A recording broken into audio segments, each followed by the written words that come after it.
Yeah, weကျွန်တော်ဟိုပေါ့နော်ဒီ link ကို Facebook ပေါ်မှာတင်လိုက်မယ်ကျွန်တော်တို့ live ဖြစ်နေပြီ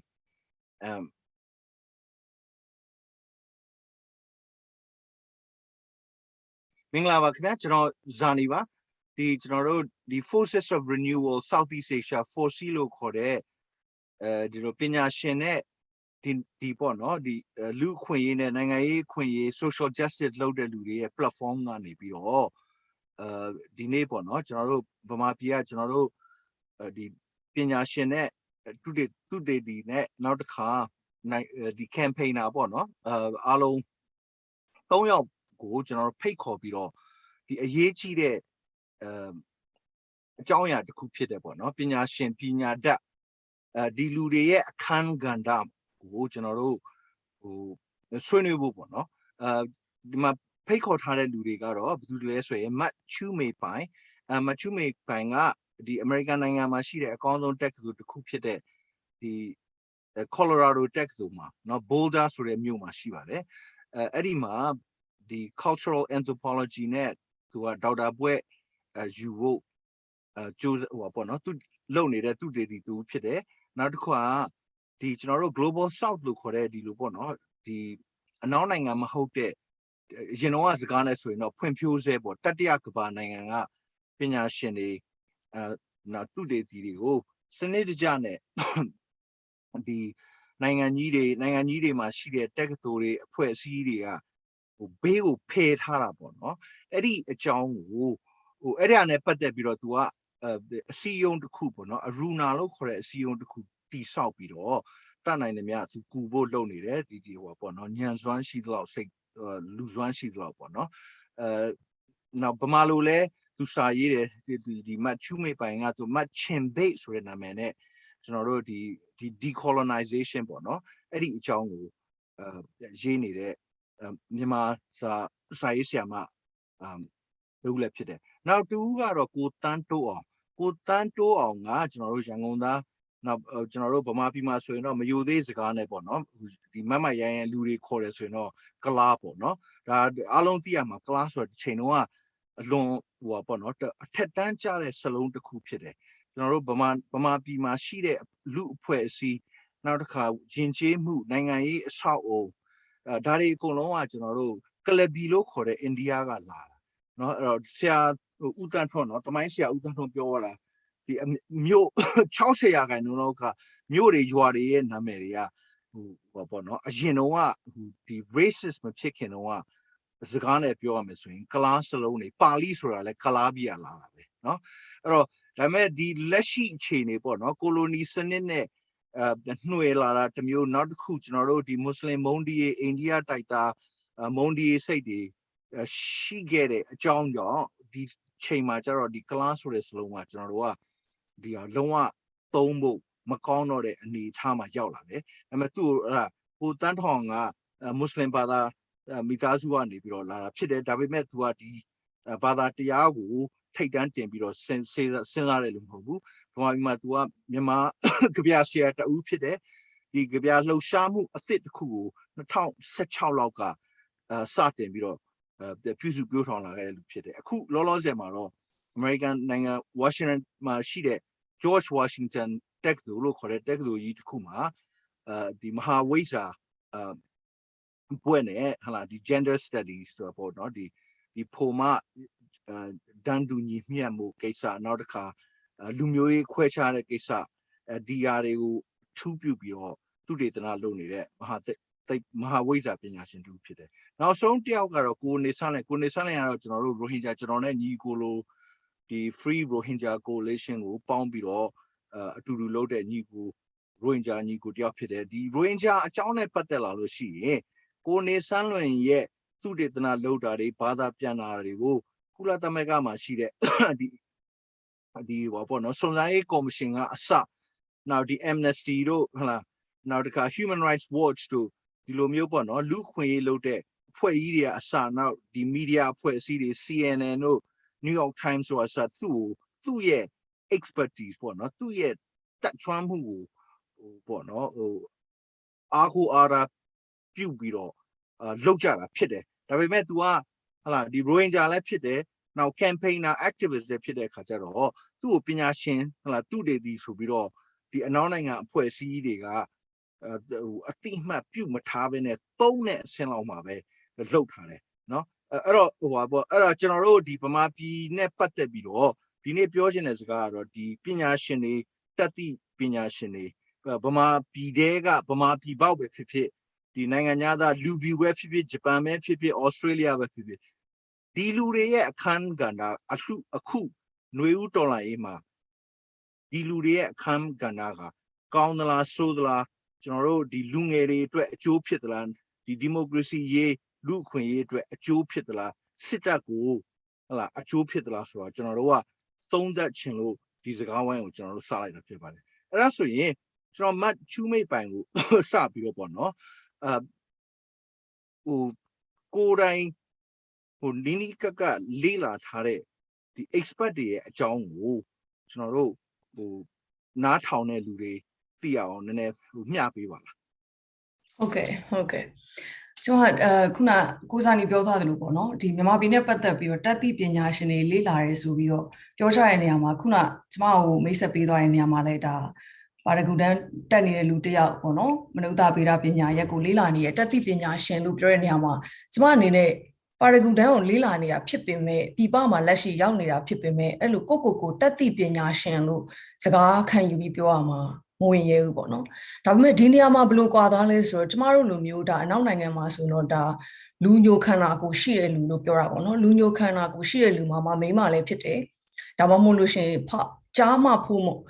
စံနှုန်းတွေနဲ့ကိုက်ညီနေမဟုတ်တဲ့ခန္ဓာကိုယ်ကြီးဆိုလို့ရှိရင်ဘလို့ပဲတက်ကျွမ်းနားလည်နေတဲ့အရာတွေရှိပေမဲ့လည်းကျမတို့ကတသိပညာရှင်လို့ကိုခေါ်မှလည်းဝင်ရဲတယ်သူများကခေါ်တာလည်းရှားတယ်ပေါ့နော်အဲ့တော့ကိုစာနီအဲ့လိုမိတ်ဆက်ပေးသွားပေမဲ့လည်းကျမတစ်ချက်အဲ့ဒီဟာကိုနည်းနည်းစကားချီးပြန်ခံချင်တာကကျမလည်းဒါမြန်မာပြည်နဲ့ပတ်သက်ပြီးတသိပညာရှင်တယောက်ပါဆိုပြီးတော့မပြောချင်ဘူးဒါပေမဲ့ဒီနေရာမှာဘယ်လိုကွာသွားလဲဆိုခုနပြောသူပေါ့နော်အနောက်နိုင်ငံကပဲလာပဲဖြစ်ဖြစ်တခြားအရှေ့တောင်အာရှအင်အားကြီးမြန်မာပြည်နဲ့ရှင်လိုက်လို့ရှင်အင်အားကြီးနိုင်ငံတွေကလာရပဲဖြစ်ဖြစ်သူတို့တွေအတွက်ကြတော့မြန်မာပြည်တစ်ခုတည်းဟိုမှမဟုတ်ဘူးအရှေ့တောင်အာရှတစ်ခုလုံး region နဲ့ချီပြီးလေ့လာတဲ့နေရာမှာတော့မှသူတို့ကမြန်မာ expert ပါဆိုပြီးဖော်တီသုံးကြတာကျမတို့ဒါပြည်ပမှာတွေ့လာရတယ်ပေါ့နော်ဒါအခုအောင်ဆန်းစုကြည်ခေတ်နောက်ပိုင်းမှာဆိုတာပိုတွေ့လာရတယ်နိုင်ငံကပွင့်လင်းလာတဲ့အချိန်မှာသူတည်တနာကြီးပိုဖြစ်လာရပေါ့နော်ဒါအရင်စစ်အစိုးရတဲ့စားလို့ရှိရင်လူတွေအများကြီးသူတည်တနာပညာရှင်တွေမြန်မာပြည်ထဲဝင်လို့ရပြီဆိုတော့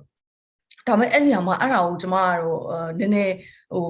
criticize နည်းနည်းသုံးသပ်ချင်တယ်ခြေပချင်တယ်ပေါ့နော်ဆိုတော့အဲ့ဒီကိစ္စနဲ့ပတ်သက်ပြီးဒီစကားဝိုင်းကိုအခုလိုဖိတ်ခေါ်ပြီးလာရောက်စကားပြောခွင့်ရတာကျေးဇူးတင်ပါတယ်လို့အဲ့ဒီဟာနဲ့စကြပါတယ်ဟုတ်ကဲ့ကိုတန်းတော့အောင်ဟုတ်ကျွန်တော်လည်းအမြင်ကတူပါတယ်ဆိုတော့ကျွန်တော်လည်းမြင်တာဆိုတော့ဒီမြန်မာနိုင်ငံပဲဖြစ်ဖြစ်ကျွန်တော်တို့ဒီglobal south လို့ခေါ်တဲ့ကျွန်တော်ဖွံ့ဖြိုးဆဲနိုင်ငံပဲခေါ်မလားကျွန်တော်တို့ဖယ်ထုတ်ခံနိုင်ငံငယ်လေးတွေပဲပြောမလားဒီနိုင်ငံမှာရှိနေတဲ့ဒီနိုင်ငံကိုဌာနေဖြစ်ကြည်ပြလာတဲ့လူတွေကဒီလူတွေကသူတို့ဘဝအကြောင်းသူတို့ရဲ့ဖြစ်တည်မှုအကြောင်းသူတို့သာအတိဆုံးလို့ကျွန်တော်မြင်တယ်အဲ့လိုဆိုတော့တက္ကသိုလ်ကြီးတွေမှာဘွဲတက်နေမှဒါမှမဟုတ်ရင်အဲ့လိုမျိုးပါရဂူဝဲလုံးမှဒါမှမဟုတ် research လုံးနေမှဒီလူတွေကိုပညာရှင်လို့ကျွန်တော်တို့ခေါ်လို့ရတာမဟုတ်ဘဲနဲ့ကျွန်တော်တို့လှိုင်တရားကဒီစက်မှုဆောင်ကအလုပ်သမားခေါင်းဆောင်တယောက်ကသူ့အလုပ်သမားတွေရဲ့ဘဝနဲ့ပတ်သက်ပြီးသူကိုယ်တိုင်က expert တယောက်လို့ပဲကျွန်တော်မြင်တယ်ပေါ့နော်ဒါကိုကျွန်တော်တို့ကအတိမတ်ပြုဖို့လိုတယ်အထူးသဖြင့်ပြဿနာကျွန်တော်တို့ဒီမြန်မာပြည်မှာမဟုတ်ဘူးနော်ဒါကျွန်တော်တို့global south မှာရှိနေတဲ့ပြဿနာကအထူးသဖြင့်ကျွန်တော်တို့ဒီ power အာဏာနဲ့ power လို့ပြောတဲ့အခါမှာကျွန်တော်အာဏာဆိုတာထက်ဒီလုတ်ပိုင်ခွင့်တွေအခွင့်ထူးခံတွေရှိနေတဲ့လူတွေကတက္ကသိုလ်ကြီးမှာတက်ခွင့်ရတယ်အထူးသဖြင့်ဗမာပြည်မှာမွေးတဲ့လူတွေမဟုတ်တဲ့လူတွေပေါ့နော်ဆိုတော့အများဆုံးဖြင့်တိုင်းတစ်ပါးသားများတယ်သူတို့ကပညာရေးတက်တယ်မြန်မာနိုင်ငံကိုသူတို့လေးလာခွင့်ရတဲ့နိုင်ငံငယ်လေးတစ်ခုလိုလေးလာရင်းနဲ့မှဒီနိုင်ငံကတော့ငါ thesis တော့ကောင်းပါပဲဆို2နှစ်3နှစ်လောက်သွားပြီး thesis တစ်ခုရေးpaper နှစ်ဆောင်ရေးပြီးတာနဲ့မြန်မာနိုင်ငံအကြောင်းအကုန်သိပြီဆိုပြီးတော့ကိုသမုတ်ကြတာပေါ့နော်ပြဿနာအဲ့လိုမျိုးတွေဖြစ်အဲ့တော့တကယ်ရောသူတို့မြန်မာနိုင်ငံအကြောင်းသိလားသူတို့ရင်းနေတဲ့ဟာတွေကတကယ်ခံစားနေရတဲ့အောက်ခြေကလူတွေသူတို့လိုအင်္ဂလိပ်စကားမပြောတယ်ပေါ့ဆိုတော့ကျွန်တော်ကexpert လို့ပြောတဲ့နေရာမှာဘယ်လောက်ထိဒီလူကဒီအတိုင်းဝိုင်းနဲ့နားထောင်ကျွန်တော်ဘယ်လိုပြောမလဲဒီ policy တွေလုပ်နေတဲ့အတိုင်းဝိုင်းနဲ့ဘယ်လောက်ထိပေါက်လဲအဲ့လိုလူကပေါက်ဖို့ဆိုလို့ရှိရင်လည်းသူ့မှာ Matisha English go ye, come home, ye night, don't I soon I am. Look, Damamulution, the word pushing yam, connection is in yam, so Dilu knew the privilege, the connection in Italia, Auchimashi to get look at Yamayani, or through it, assembly, through Boajan, through the house, through my pure penguin machine, or through pure penguins over Hariwa. The Kunabure who English got also Tamar, 20 on Yidamalo, connection, Shimalus, Rehaya Peter. I privileged you with the Riayani lezo, Jonathan Bure, he go who expert Balo Corel Riayani, the Chalu Auchi Margashini there, the Pid Ribbon of Wow, who Nale Vares will reattend Gamachania, so Tonole, Jomes, expert look your kama, expert rejoining the look your kama, Auchi Argashini, Louis, wow, through Grand Theatre, through Grand, through why joining the original Dutch. The co-nation, a bioban. All right, General got Rodima. General Downshot. The Rohingya community, which lobby highlight lobby Bioma, Babulus law. General Downshot, the Pinake and Boagani Lara, Yamanang and Lula Yavido, Canale, General, the Dandu Yidu, Queen Yego Yavio, Nick Canali Jaro, the Pinake and Pilaro. General Pinake can general confidence or lower machido. Oh, Tia Yogani video, General, Nelly, General, voice of low paid solution, the Lurio General. Oh, Bulugam, a young tingy, Diluria, that general, Lumian now, low payment Lulu General, me and Sheila, the Pivin at General, go by boys go general confidence machido. So, the Kadima, Dilo, General, Bulu Pillars, the Pine Kayabido, Tapia Kaya, the Madaya Bonzo, she needed Chima, Dilo, a poesy go, the researchers correct the individual, the child expalo correct the through expalo correct the individual the general yango the diary boma lavio yango the wine your own the alumio ola. So no go general confidence got machiro uso general kura at matwayero. I use go the poesy the individual they got that queen you will general cause go to usa on Juzare. General go by boys got allow by general topo Juza general take over yaw nine. Through by general mere usa on Juzani general boys got the pivine Piaulabi. So the confidence got Piawin who's solution the ma now so who pipian the ma camera the education do the Chakeza the aloma. Through by the Pialu river usa on it. General Yakura and Kansaja with general Piawin machine. The media matima solution, the mainstream media so hama, Rohingya Balo Genesura, Rohingya Pio machine. So General Kanzajaga, Benia Mama General highlight Lulumia. Now be the policy maker is you know Chinkabi Yaguano, Pure Sagaria, Bama, Ayamu, Bajan Lazura, Tulu Nega Tua, Diosaga Bulupilla, General Myanmar, Diosa business empire to Kulo Pillar. So to also to promotion low in it. General no go confidence like machine. General top out and top out I know so General Ataniga go by at that beyond it. General Atanigo to not on your true login at Pong Yogo. French have your the Pago Piamio relay loan in a post to the Pong you pin that General go by experience. Una go general introduce no longer Biore. Bales General don't General the Gabu, the Osaga, General Rohingya community, General let the child community in there, Pirinama, so let Pirinama, the child Wigaro, the Palestine, Kashmir, the low oppressed minority, Miana General or Lochi, Tolomia General Ponzan do. So the Karagajai, the American Mapatana, African Digadima, Tweetama, Mim de Lobido. Oh, alumio Piamio through Tonatari she did. Get Menonang and Pietana Tanabi, the Claka expelling our own Kojas to report them. Daria, that General Eva can the Arabu, Kabama, a colo Tolomina oppressed minority at the Lopon, General Pumio can the Arabu. General Wapono, tanto on Pure How, General Pian Couchin. Let's so the line diama, General these Wapono, Nanganya Setcho. Say only my lonely there, and allow the ma amuse me, and I touch a lot of my queen to a tetrabu to a load there. là số ye mu bọn nó đi labor organizer bọn nó tụi là đi tụi lâu tầm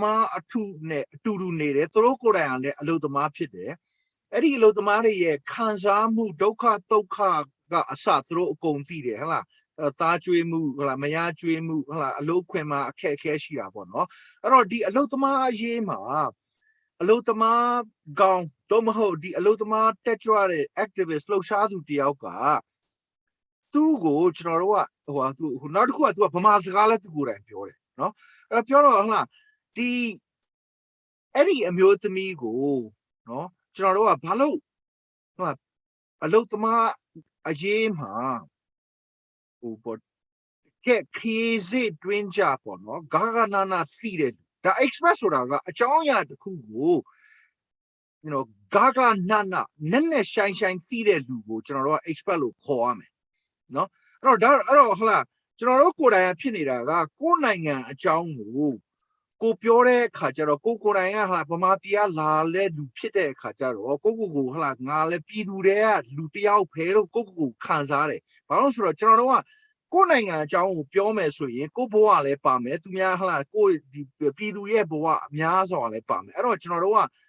ပြည်သူရဲ့အပေါ်ကနေပြီးတော့ငါတို့ကပညာရှင်တွေကွာဆိုပြီးတော့ဟိုလက်မမထောင်ဘူးနော်အဲ့တော့ကျွန်တော်တို့အဲမှာလည်းလက်မထောင်တဲ့လူတွေအများကြီးရှိတယ်နောက်တစ်ခါဒီဗမာမဟုတ်တဲ့နိုင်ငံသားတွေတိုင်းသမားတွေတိုင်းတခြားပြည်လူတွေလည်းလက်မထောင်ကြတယ်နော်ထောင်တော့အဲ့ဒါပေါ့ကိုတန်းတိုးအောင်ပြောတဲ့ဟာနောက်မှတ်ဟိုပေါ့နော်ချူမေပိုင်လည်းပြောတယ်ဟလားဒီမနုဿဗေဒပေါ့နော်ယဉ်ကျေးမှုမနုဿဗေဒမှာဒီဟိုတကယ်ဟိုပေါ့နော်တန်းကုန်ပေါ့နော်ဒီကျွန်တော်တို့ပါရဂူပွဲတင်နေတာတောင်မှကိုယ်နိုင်ငံအကြောင်းကိုပြောလို့ရှိရင်ကိုပြည်သူတွေရဲ့အထက်ကနေပြီးတော့ငါကွာဆိုတဲ့ဟလာငါပညာရှင်ဆိုတဲ့စိတ်ဓာတ်မျိုးမရှိဘူးအဲ့တော့ဒါကျွန်တော်သုံးသပ်မိတာပေါ့နောက်တစ်ခုကကျွန်တော်တို့ဟလာအကုန်လုံးကဗမာပြည်ရဲ့အပြင်မှာနေကြတယ်နော်ဒါပေမဲ့ဟိုမှာပေါ့နော်အဲ့ဒီမှာနေတယ်ဆိုအမေရိကန်နိုင်ငံမှာကျွန်တော်တို့ဟလာအမေရိကန်အင်္ဂလိပ်စကားမတတ်ဖဲနဲ့နော်ကောင်းကောင်းမရေးတတ်ဖဲမပြောတတ်ဖဲသူတေသနာလုပ်တာကိုကောင်းကောင်းမသိပဲအဲ့ဒီမှာနှစ်ရှည်လာများနေခဲ့တာမဟုတ်ဖဲနဲ့ကျွန်တော်တို့ဗမာတွေကအမေရိကန်နိုင်ငံရဲ့သမရရွေးပွဲမှာပဲဖြစ်ဟလာ policy မှာပဲဖြစ်ကျွန်တော်တို့ကဗမာ expert ဆိုပြီးကျွန်တော်တို့သွားလို့မရဘူးနော်အဲ့တော့ဒီနေဆန်းနဲ့ဂျာမနီမှာနေတယ်ဂျာမန်လို့မတက်ဖဲနဲ့ဒီဂျာမန်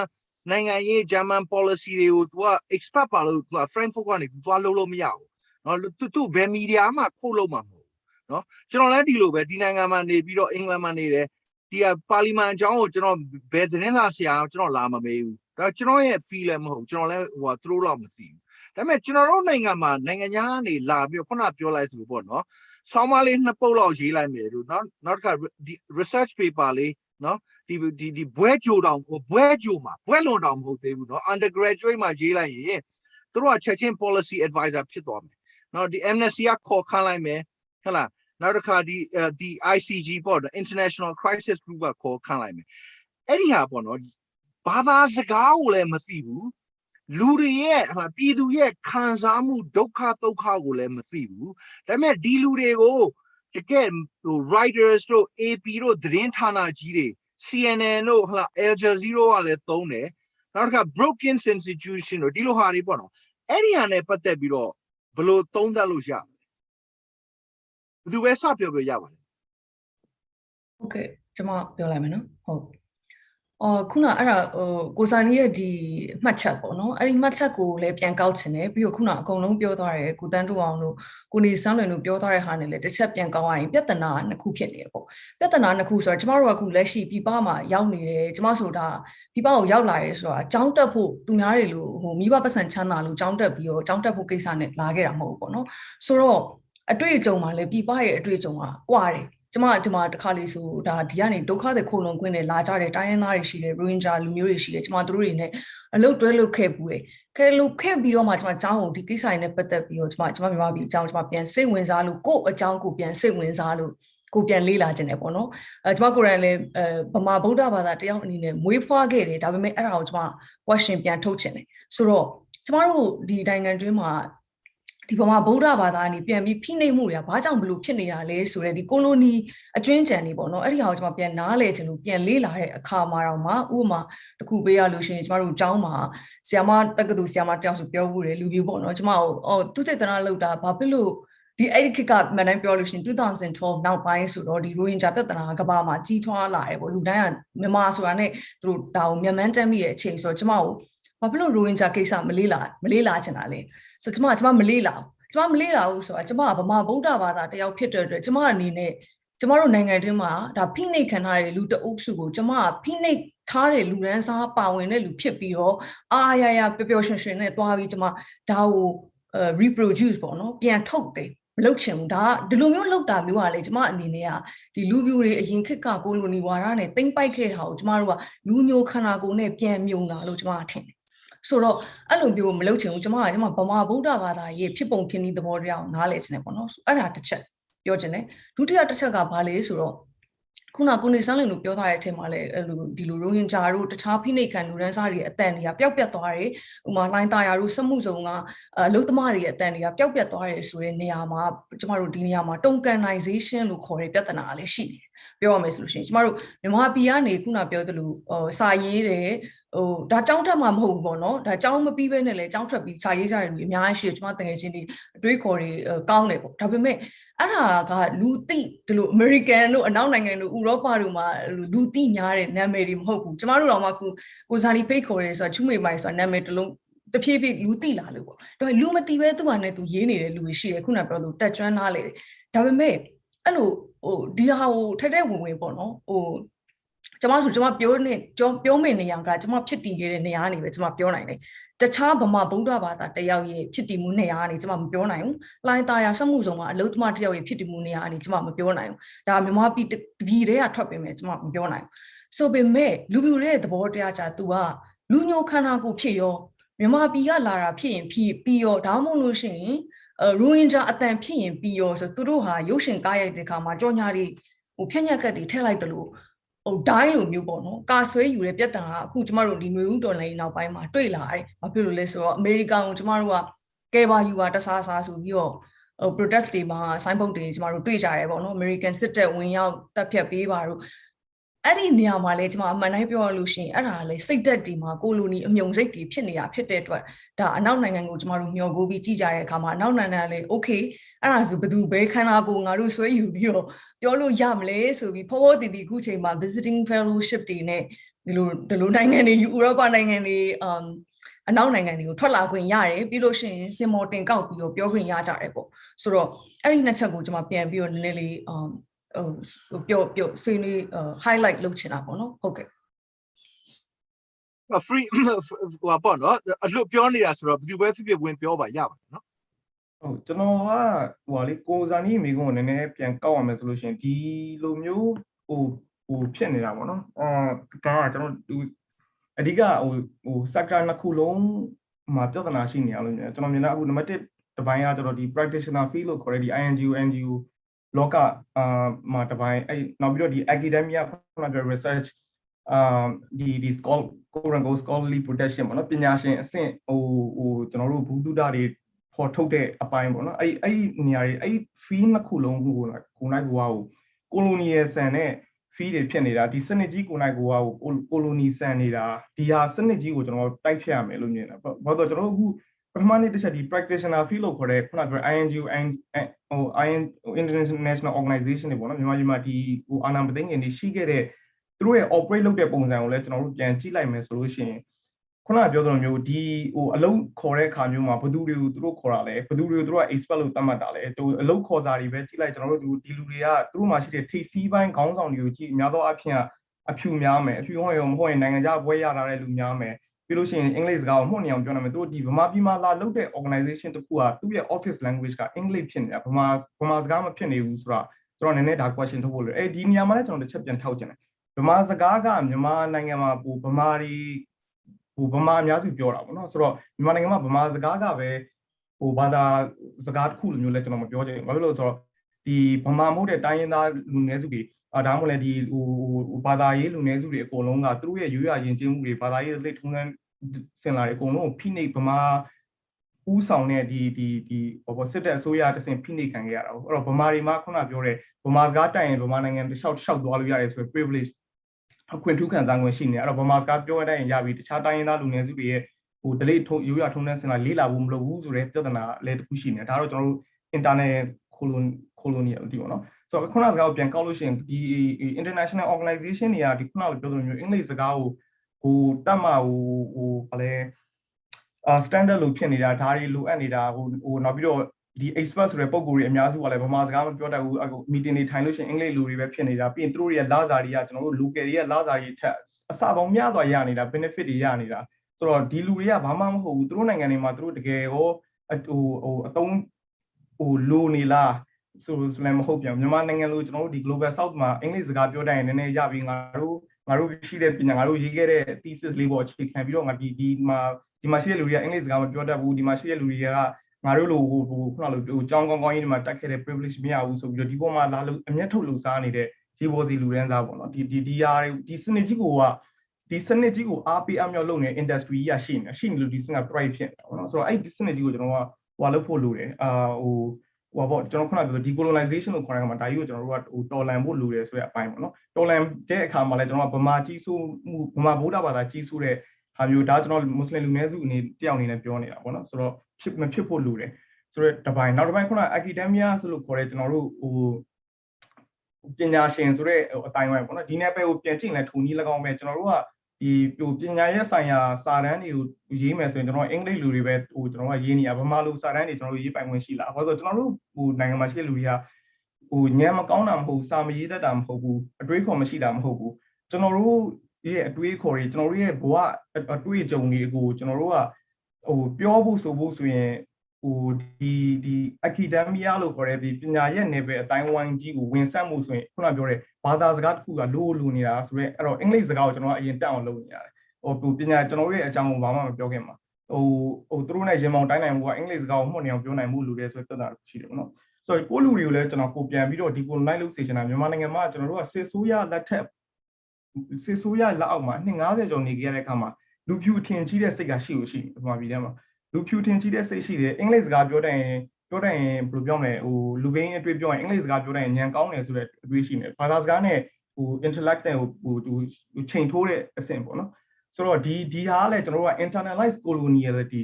အဖြူထင်ကြီးတဲ့စိတ်ဒီဟိုအဖြူလောက်တာပိုကောင်းတယ်ကိုလူတွေကိုဒေတာခံဒီမှာငိုးရလူတွေထက်အဖြူတွေပြောလိုက်မှဒါကြီးကငါတို့ကလက်ခံမယ်ဆိုတဲ့အတွေးတွေကိုလည်းကျွန်တော်တို့က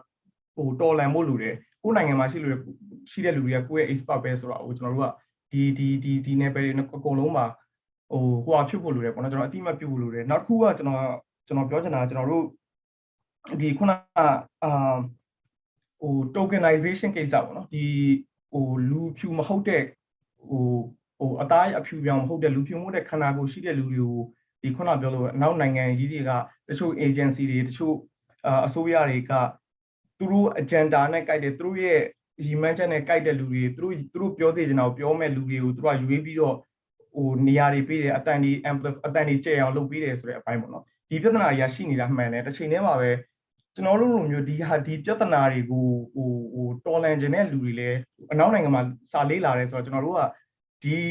စနစ်ကြီးကိုတော်လန်ခြင်းဒီစနစ်ကိုဒီဘယ်လို operate လုပ်လဲဘယ်လိုလေပတ်နေလဲဆိုတော့ကျွန်တော်သိဖို့လိုတယ်ဆိုတော့အဲ့လိုလူတွေကလည်းပြန်ဟိုကျွန်တော်တို့ရှိနေတယ်ဒီလိုလူတွေလည်းထက်များများရှိဖို့လိုတယ်အနောက်တိုင်းမှာပညာသင်နေတိုင်းကျွန်တော်တို့ကဒီအနောက်တိုင်းရဲ့လက်ပါစီတခုဖြစ်ဖို့မလိုဘူးဖြစ်เสียလည်းမလိုဘူးဖြစ်နေတာလည်းမဟုတ်ဘူးပေါ့နော်ဆိုတော့ကျွန်တော်တို့ပြန်ပြီးတော်လန်ဖို့လိုတယ်တော်လန်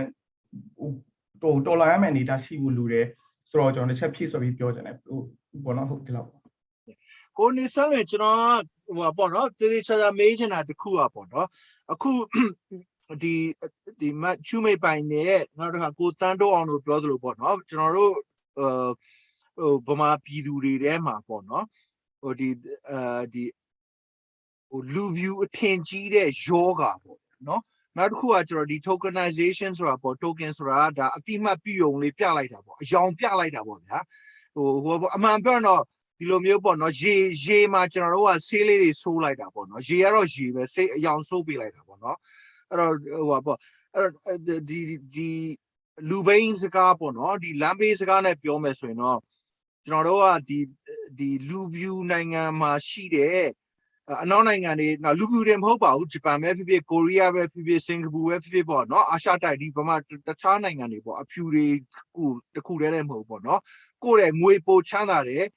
အင်အားပိုကောင်းတဲ့နိုင်ငံတွေပေါ့နော်ပို့ပြီးတော့စီးပွားရေးတိုးတက်တဲ့နိုင်ငံတွေကအဖွဲ့အစည်းတွေမှာကျွန်တော်တို့ဒီဗမာပြည်သူပြည်သားတွေတဲကအင်္ဂလိပ်လိုတတ်တဲ့လူတွေရှိမယ်အထူးဖြင့်အင်္ဂလိပ်လိုတတ်တဲ့လူတွေဆိုလို့ရှိရင်ဟိုမြောက်လောက်ခံရပေါ့ဗျာမြောက်ပြပြီးဆန်တောင်းတာပေါ့ဆန်တောင်းတာနော်အဲ့တော့ဒီကျန်တဲ့မြောက်တွေကလည်းအဲ့မှာပေါ့နော်အဲ့ဒီသူများရဲ့စင်ပေါ်မှာတက်ကဖို့ကပို့ပြီးတော့အရေးပါလာတယ်ကိုယ်စင်ကိုမထောင်တော့ဘူးပေါ့ဗျာနော်သူများစင်ပေါ်မှာတက်ကြတယ်ဆိုတော့ဗာလဲဆိုဗမာစကားလဲဆိုရင်တော့သူများနှာခေါင်းနဲ့အသက်ရှူကြတာပေါ့နော်အောက်ဆီဂျင်ပိတ်လိုက်တဲ့အချိန်ကျတော့ဘေးမှာဖုတ်လိုက်နဲ့ဟိုမရဏလမ်းလျှောက်သွားတာပေါ့နော်အဲ့တော့ဒီကိုနေဆန်းလေးကိုကျွန်တော်မေးချင်တာကအခုကျွန်တော်တို့ဒီຫນွေဦးတော်လှန်ရေးမှာကျွန်တော်တို့ကဒီလက်နက်ကင်တော်လှန်ရေးလုံးဝတနိုင်ငံလုံးမှာစဖြစ်ပြီနော်ဖြစ်ပြီးလက်နက်အင်အားမျှတာမမျှတာဘာပဲဖြစ်နော်နောက်တစ်ခုကဒီဟိုပေါ့နော်ဒီပြည်သူကြားထဲမှာအောက်ခြေပြည်သူကြားထဲမှာလေဟုတ်လားဒီကိုယ်နှိမ့်ဆက်နေတဲ့ဒီဖက်စစ်လို့တတ်မှတ်ခံလိုက်ရတဲ့စစ်တပ်ကြီးပေါ့နော်ဒါအခုကကျွန်တော်တို့ကဒီစစ်တပ်ကိုကျွန်တော်တတ်မတော်လို့ဘယ်သူမှမခေါ်တော့ဘူးစစ်ခွေးလို့ခေါ်မယ်စကားခေါ်မယ်ဟုတ်လားမင်းအွန်လိုင်းကိုမေလို့ခေါ်နေတဲ့ခေတ်ဟုတ်လားမေလို့ဆိုတာဒါတကယ်တမ်းပြောရင်ဟိုအလွန်ရိုင်းဆိုင်တဲ့စကားနော်အဲ့ဒါရိုင်းဆိုင်တဲ့စကားကိုဟိုပေါ့တန်ဃာတော်တွေကအစတက်ကြီးဟိုဒီဝဲဖြစ်တော့ခလေးအစပီယဝါစာဆိုတဲ့စကားလုံးမျိုးစပြောလာပြောင်းကိုပြောတာနော်လူတွေကဆဲကြတယ်ပညာတတ်တာရင်ကျေးတာပညာမတတ်တာလမ်းဘေးခေါင်းရဲ့ပြတ်တိုးစေးအဲ့ဒီအနေထားရောက်တဲ့အခါမှာဟုတ်လားကျွန်တော်တို့ဒီ generation Z ပေါ့နော်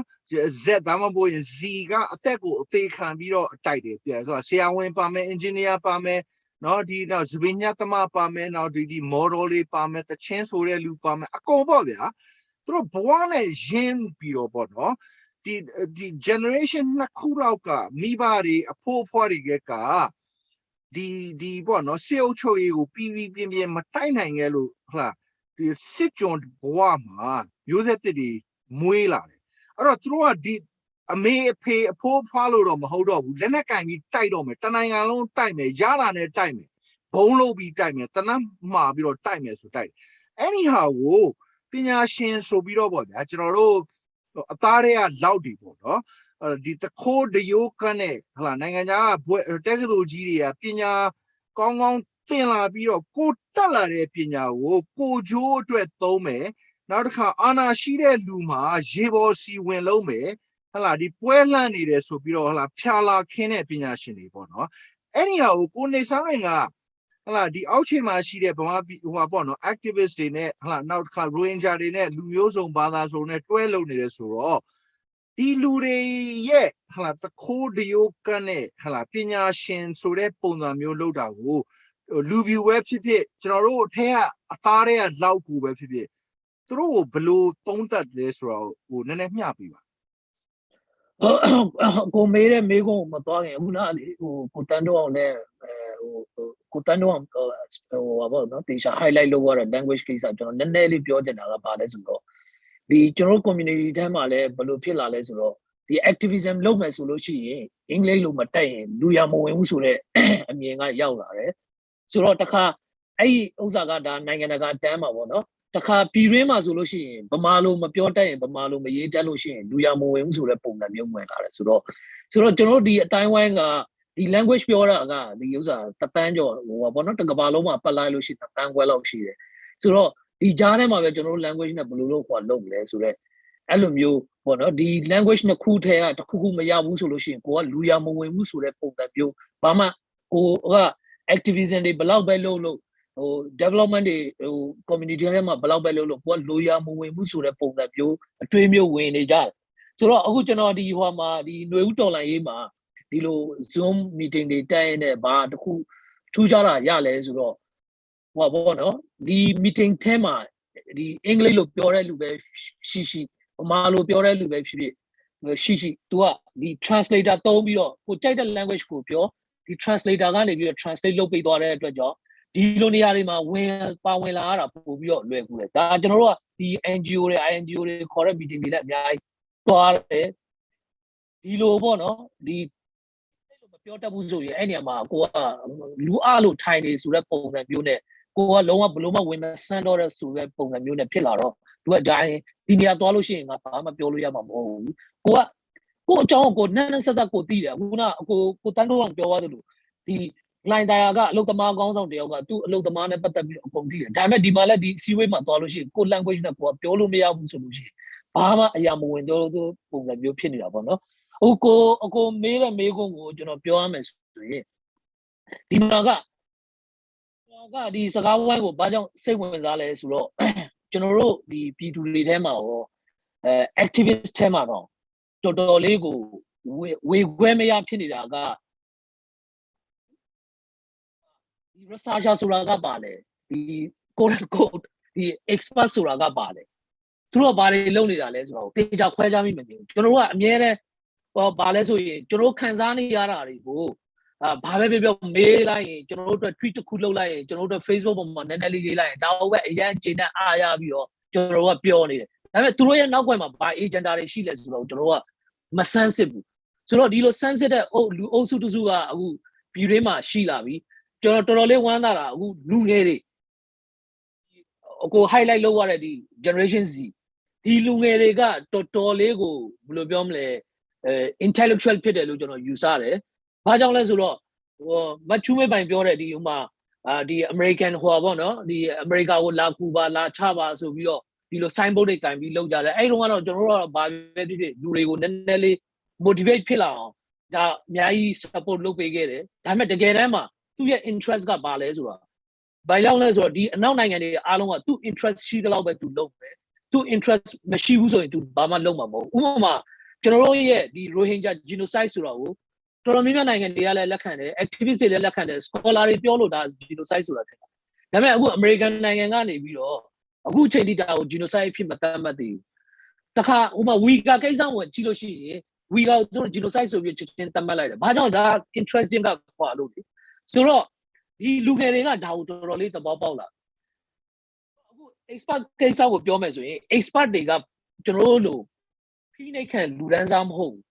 ဒီပေါ်စီလူဒန်းစားတွေကျွန်တော်တို့ကဒီမှာလာပြောနေတယ်ကျွန်တော်ခြံတဲ့နေရာမှာဒီကပြီးသွားရင်နောက်တနေရာမှာသွားပြောမယ်နောက်အစည်းအဝေးတစ်ခုထိုင်မယ်တနေကုန်တနေကဟိုကိုတန်းတော့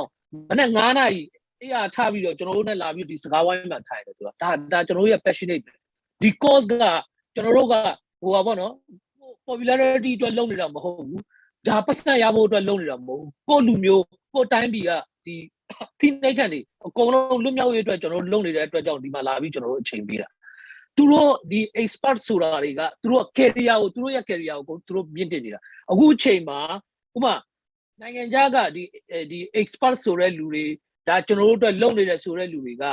သူ့မှာသူ့အချိန်နဲ့သူအခန့်အသတ်ရှိပြီးသားဒီသူ့ရဲ့ဒီ career မှာဒီ course ကိုသူလုပ်ပြီးတော့သူ့ရဲ့ career ကိုသူ base လုပ်မယ်နောက်ဒီကနေလုံနေနဲ့3နှစ်ကြာပဲဖြစ်ဖြစ်4နှစ်ကြာပဲဖြစ်ဖြစ်နောက်တနေရာမှာ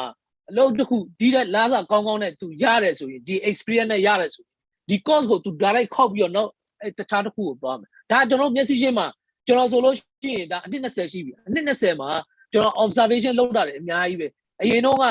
ဟိုကျွန်တော်နာမည်တော့တိုင်မပြောဘူးကျွန်တော်နဲ့တခါတည်းဟိုည12နာရီ1နာရီ2နာရီအထိသူတို့ရေးတဲ့ report တွေကိုတကြောင်းချင်းစီဖတ်ပြီးတော့ဘယ်နေရာမှာပါလိုရတယ်ဘယ်နေရာမှာပါထိုက်ဒါတကယ်ကြည့်လို့ရှိရင်ဟာဒါ तू ကငါတို့ course အတွက်ကိုဒီလိုလုပ်တာဒါပေမဲ့အလုပ်လက်ပြောင်းတော့သူ့စီကနေပြီးတော့တရင်လည်းမကြားတော့ဘူးသူ့စီကနေပြီးတော့ tweet တစ်ခုလည်းမမြင်ရတော့ဘူးဆိုတော့ဒါ तू ပြီးသွားပြီလေ तू career အတွက် तू လုပ်တာဆိုတော့ကျွန်တော်တို့ကဒီလူတွေကိုမိခိုလို့မရဘူးဒါပြည်တွင်းမှာဆိုရင်လေဒီဥပမာဟိုနိုင်ငံခြားကနေပြီးတော့ဒီပညာတွေမတရားသင်လာပြီးတော့ပြည်တွင်းကိုရောက်လာတယ်ဒါပေမဲ့သူတို့ကဘာလဲဆိုရင်သူတို့မှာကျွန်တော်တို့လိုယုံကြည်ချက်မရှိဘူးဥပမာဒီစစ်တပ်ကနေပြီးတော့ genocide လုပ်ထားတယ်ဒီစစ်တပ်ကနေပြီးတော့ crime against humanity ဟိုပါဗောနော်ကျူးလွန်ထားတယ်ဒီစစ်ကောင်းဆောင်တွေကနေပြီးတော့ war crime တွေကျူးလွန်ထားတယ်ဒါကျွန်တော်တို့ activist ဟို community အနေနဲ့ကြည့်မယ်ဆိုလို့ရှိရင်ဒါဟိုတနေ့က Australia ကနေပြီးတော့DFAT ကနေပြီးတော့ဒီဟိုဟာကိုခေါ်ပြီးတော့ဒီမြန်မာတန်အမတ်နဲ့တခြားအာဆီယံတန်အမတ်တွေကိုခေါ်ပြီးတော့တွဲပြီးတပ်ပုံရိုက်တာဒါကကျွန်တော်တို့တော်တော်လေးကိုယွန့်စရာဒါပေမဲ့ဒီ expert တွေကသူတို့အတွက်ကဒီစစ်ဗိုလ်ချုပ်တွေနဲ့လက်ဆွဲနှုတ်ဆက်တာလဲသူတို့အတွက် Yonzia Maho, Dilunet time, Dina Sara Yonzia Maho. To Mien and Chini Daga Bale Solution. Jono yet that Jono observe Lodama. To Logan, if you're Tapagan, if you Tapama, to the oppressed community go to support local Pongamune, to support Piare. Now Tapama, to the policy analysis load that Uzama, the oppressed Sagan, if you to Logo, Haro, to a person of a low lying, Aruba Pala, Nanganagama, Garoya policy analysis, to Troya policy analysis, Garo favor low below last day. And Mio, the oppressed Sagayang, I love you to related to load it. Now, Songhama, Kuzani Piawarama, to the bit,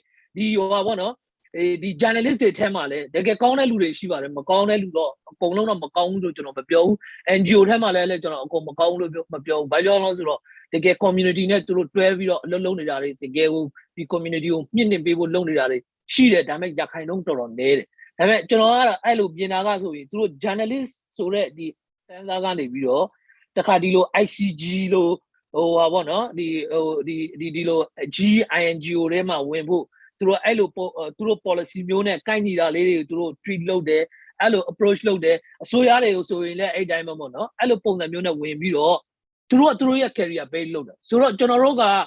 Jonadi was pure letter, Kazajaga, Amiaro. Pure Alemiani, General Piodina Balesui, General to blow and depend low lumia. General say to Kurema, Yembatema, the Tolaego, Omian General Solution. General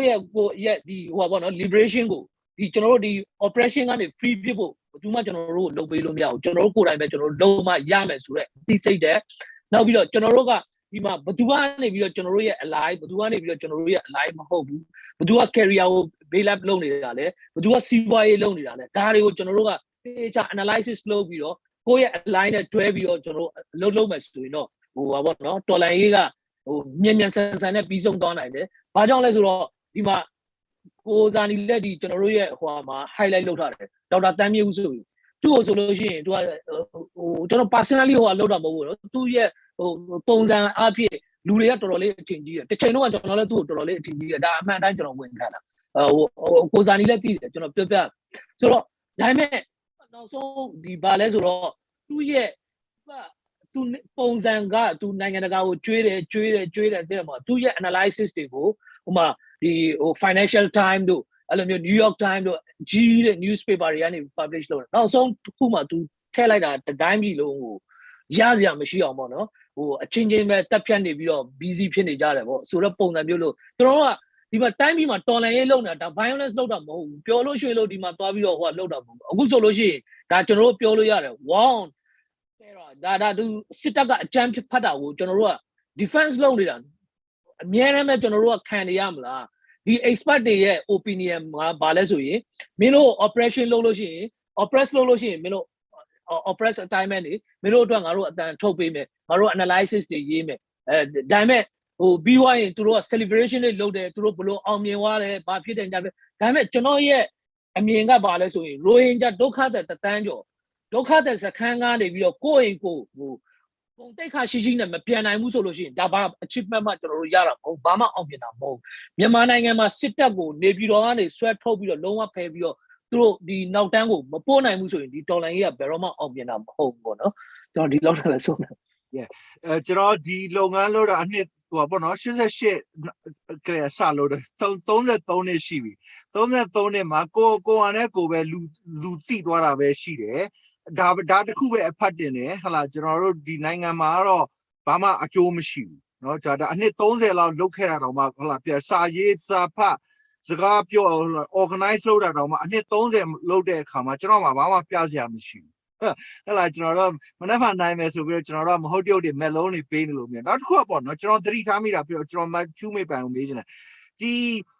General, the express for any Uma Taming will be your hella, but the guest solution who upon not General. The Chino thing agent, General Bamabio to visa young, General Low bigger, 2 milo young, no? The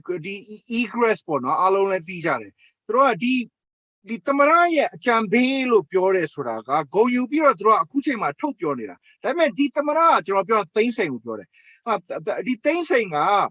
ဟုတ်လားဒီရိုဟင်ဂျာတွေကိုဟုတ်လားဘင်္ဂါလီတွေပါဆိုပြီးတော့သမုတ်ပြီးတော့ဟုတ်လားလူတန်းလောက်ကိုဟုတ်လားပေါ့နော်ဒီကုလသမဂ္ဂကို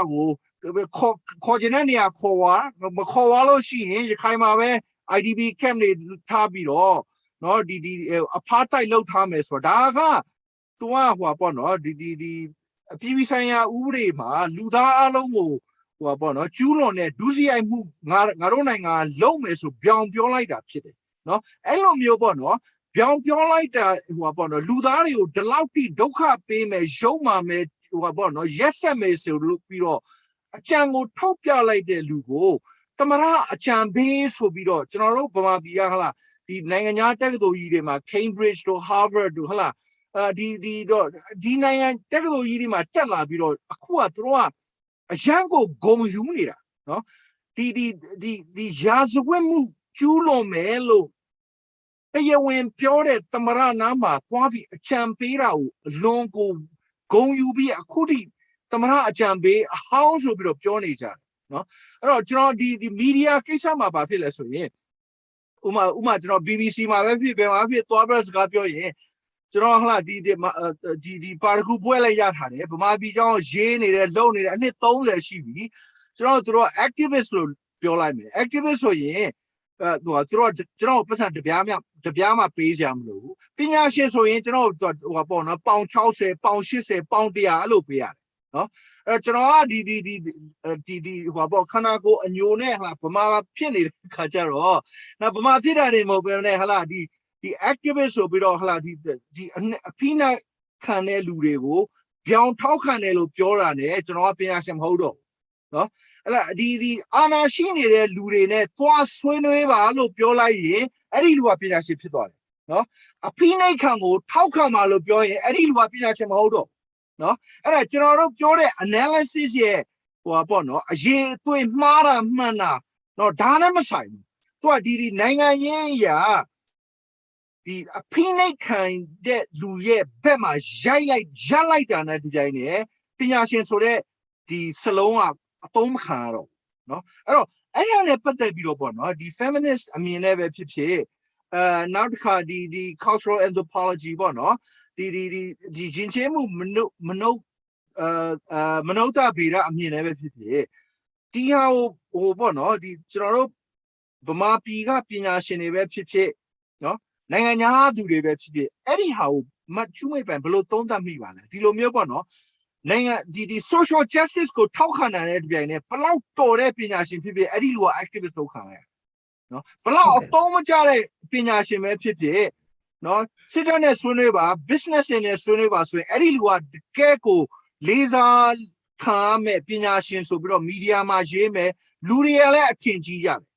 အဲ့ဒါနဲ့ပတ်သက်ပြီးတော့သုံးသပ်မှုရှိပါလားဟုတ်ကဲ့ရှိပါတယ်ဟုတ်ကဲ့အဲ့ဒါခုနကိုနေစန်းလင်စကားပြောနေတော့လည်းအဲ့ဒီချက်ကိုကျွန်မနည်းနည်းပြန်သုံးသပ်ချင်တယ်ပေါ့အဲ့တော့ကိုစာနီမေးလိုက်တာနဲ့ကွက်တီဖြစ်သွားတယ်ဆိုကွက်တီဖြစ်သွားရဲဆိုတော့ကျွန်မဒါကိုဘာကိုပြန်တွေးမိလဲဆိုတော့နွေဦးတော်လှန်ရေးနောက်ပိုင်းမှာအခုတက္ကသိုလ်တော်တော်များများပေါ့နော်ဒီ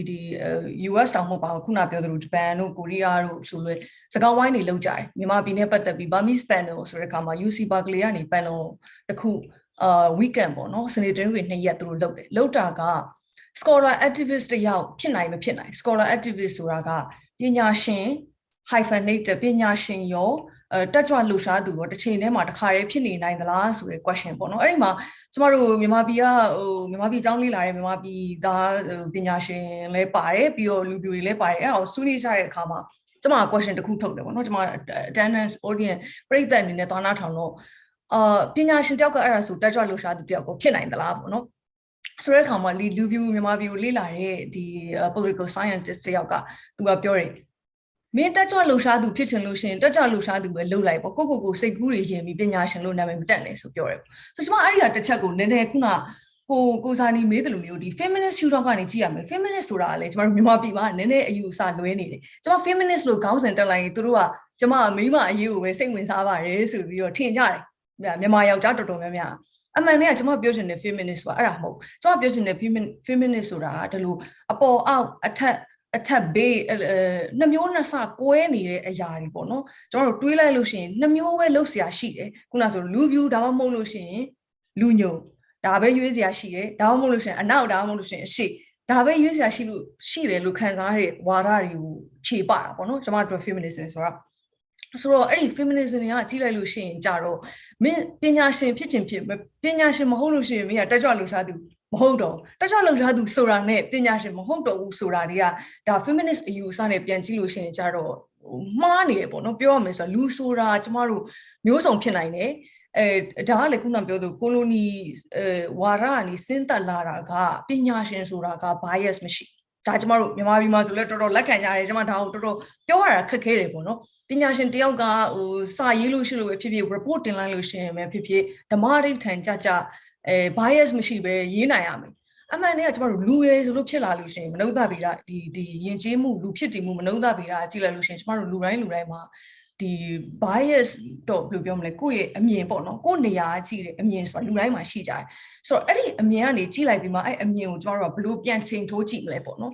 ဆိုတာကိုစဉ်းစားနိုင်ရမယ်အဲ့ဒါကိုမင်းမှာ bias ရှိတဲ့အတွက်မင်းကတက်ကြလှုပ်ရှားသူတယောက် Rohingya အရေးကိုကျမဆိုလဲဒါ US ရောက်လာပြီးဒီနွေဦးတော်လှန်ရေးမတိုင်ခင်ကတည်းက Rohingya အရေးမှာကျမတို့လူငယ်ပေါ့နော်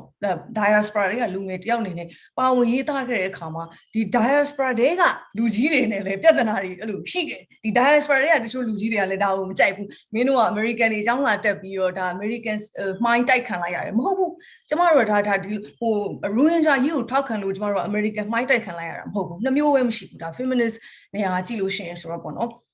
ဆိုတော့အဲ့ကိုစာနီမေးတဲ့မေးခွန်းကအဲ့လိုပြန်ထောက်ခိုင်းကြတော့အဲ့လိုဘယ်လိုပြောမလဲဒီဟာကကျမတို့ဒီလိုမင်းကတက်ကြွလှုပ်ရှားသူဖြစ်လို့မရဘူးဆိုတဲ့ဟာကတက်ကြွလှုပ်ရှားသူဆိုတာဘယ်လိုပြောမလဲ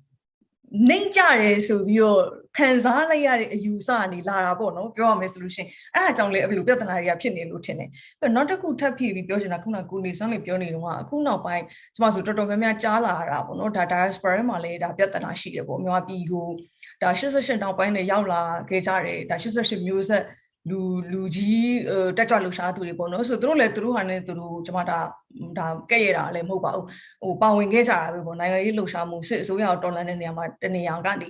ဒါပေမဲ့အဲ့ဒီခါမှာအဲ့ဒီစစ်ဆိုးရကိုတော်လှန်နေဆိုတာတခုတည်းနဲ့ပဲပြန်ကြည့်ပြီးတော့အခုကျမတို့ရဲ့ဒီຫນွေဦးတော်လှန်ရေးကိုသုံးသက်ဝေဖန်တာတွေကျမတွေ့ရတယ်အဲ့ဒါကိုလည်းကျမသဘောမကျဘူးဘာဖြစ်လို့ဆိုတော့ခုနအစောပိုင်းကပြောသားလူဟိုကျမတို့ဒီ Gen Z တို့ဘာလို့ရှိတဲ့နေရာမှာခုန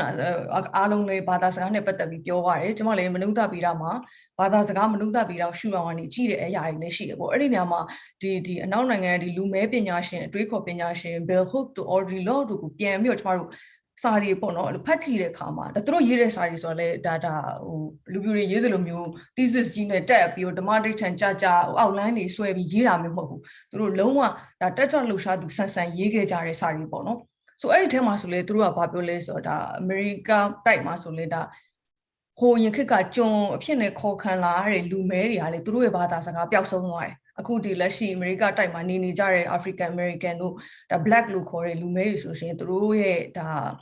heritage လို့ခေါ်တဲ့ဘာသာစကားပေါင်းစုံပေါ့အာဖရိကတိုက်ကဘာသာစကားပေါင်းစုံကိုမသိကြတော့ဒါပေမဲ့မသိပေမဲ့လေဒီ oppressor ဖိနှိပ်ထားတဲ့လူရဲ့အင်္ဂလိပ်စကားကိုပဲသုံးပြီးသူတို့ဒါကိုပြန်တော်လှန်ကြတယ်အဲ့တော့ကျမတို့ US မှာဆိုတာ African American English ဆိုတဲ့ဒါတက်လိုင်းချောင်းတက်တစ်ခုတောင်အင်္ဂလိပ်စကားထဲမှာပြန်ခွဲသွားတယ်ဒါပေမဲ့အဲ့ဒါကိုကျွန်တော်မြန်မာနိုင်ငံကြည့်လို့ရှိရင်လူမဲတွေပြောတဲ့အင်္ဂလိပ်စကားလေအင်္ဂလိပ်စကားလို့ဆိုတဲ့နေရာမှာတော့လူမဲတွေပြောတဲ့အင်္ဂလိပ်စကားမကောင်းဘူးဆိုတာရှိတယ်ပေါ့နော်တဲ့မှာလူမဲတွေပြောတဲ့စကားဟို grammar မကြဘူးလို့ဘာလို့ရှိတယ်ပေါ့စာအင်္ဂလိပ်စကားသင်တဲ့နေရာမှာ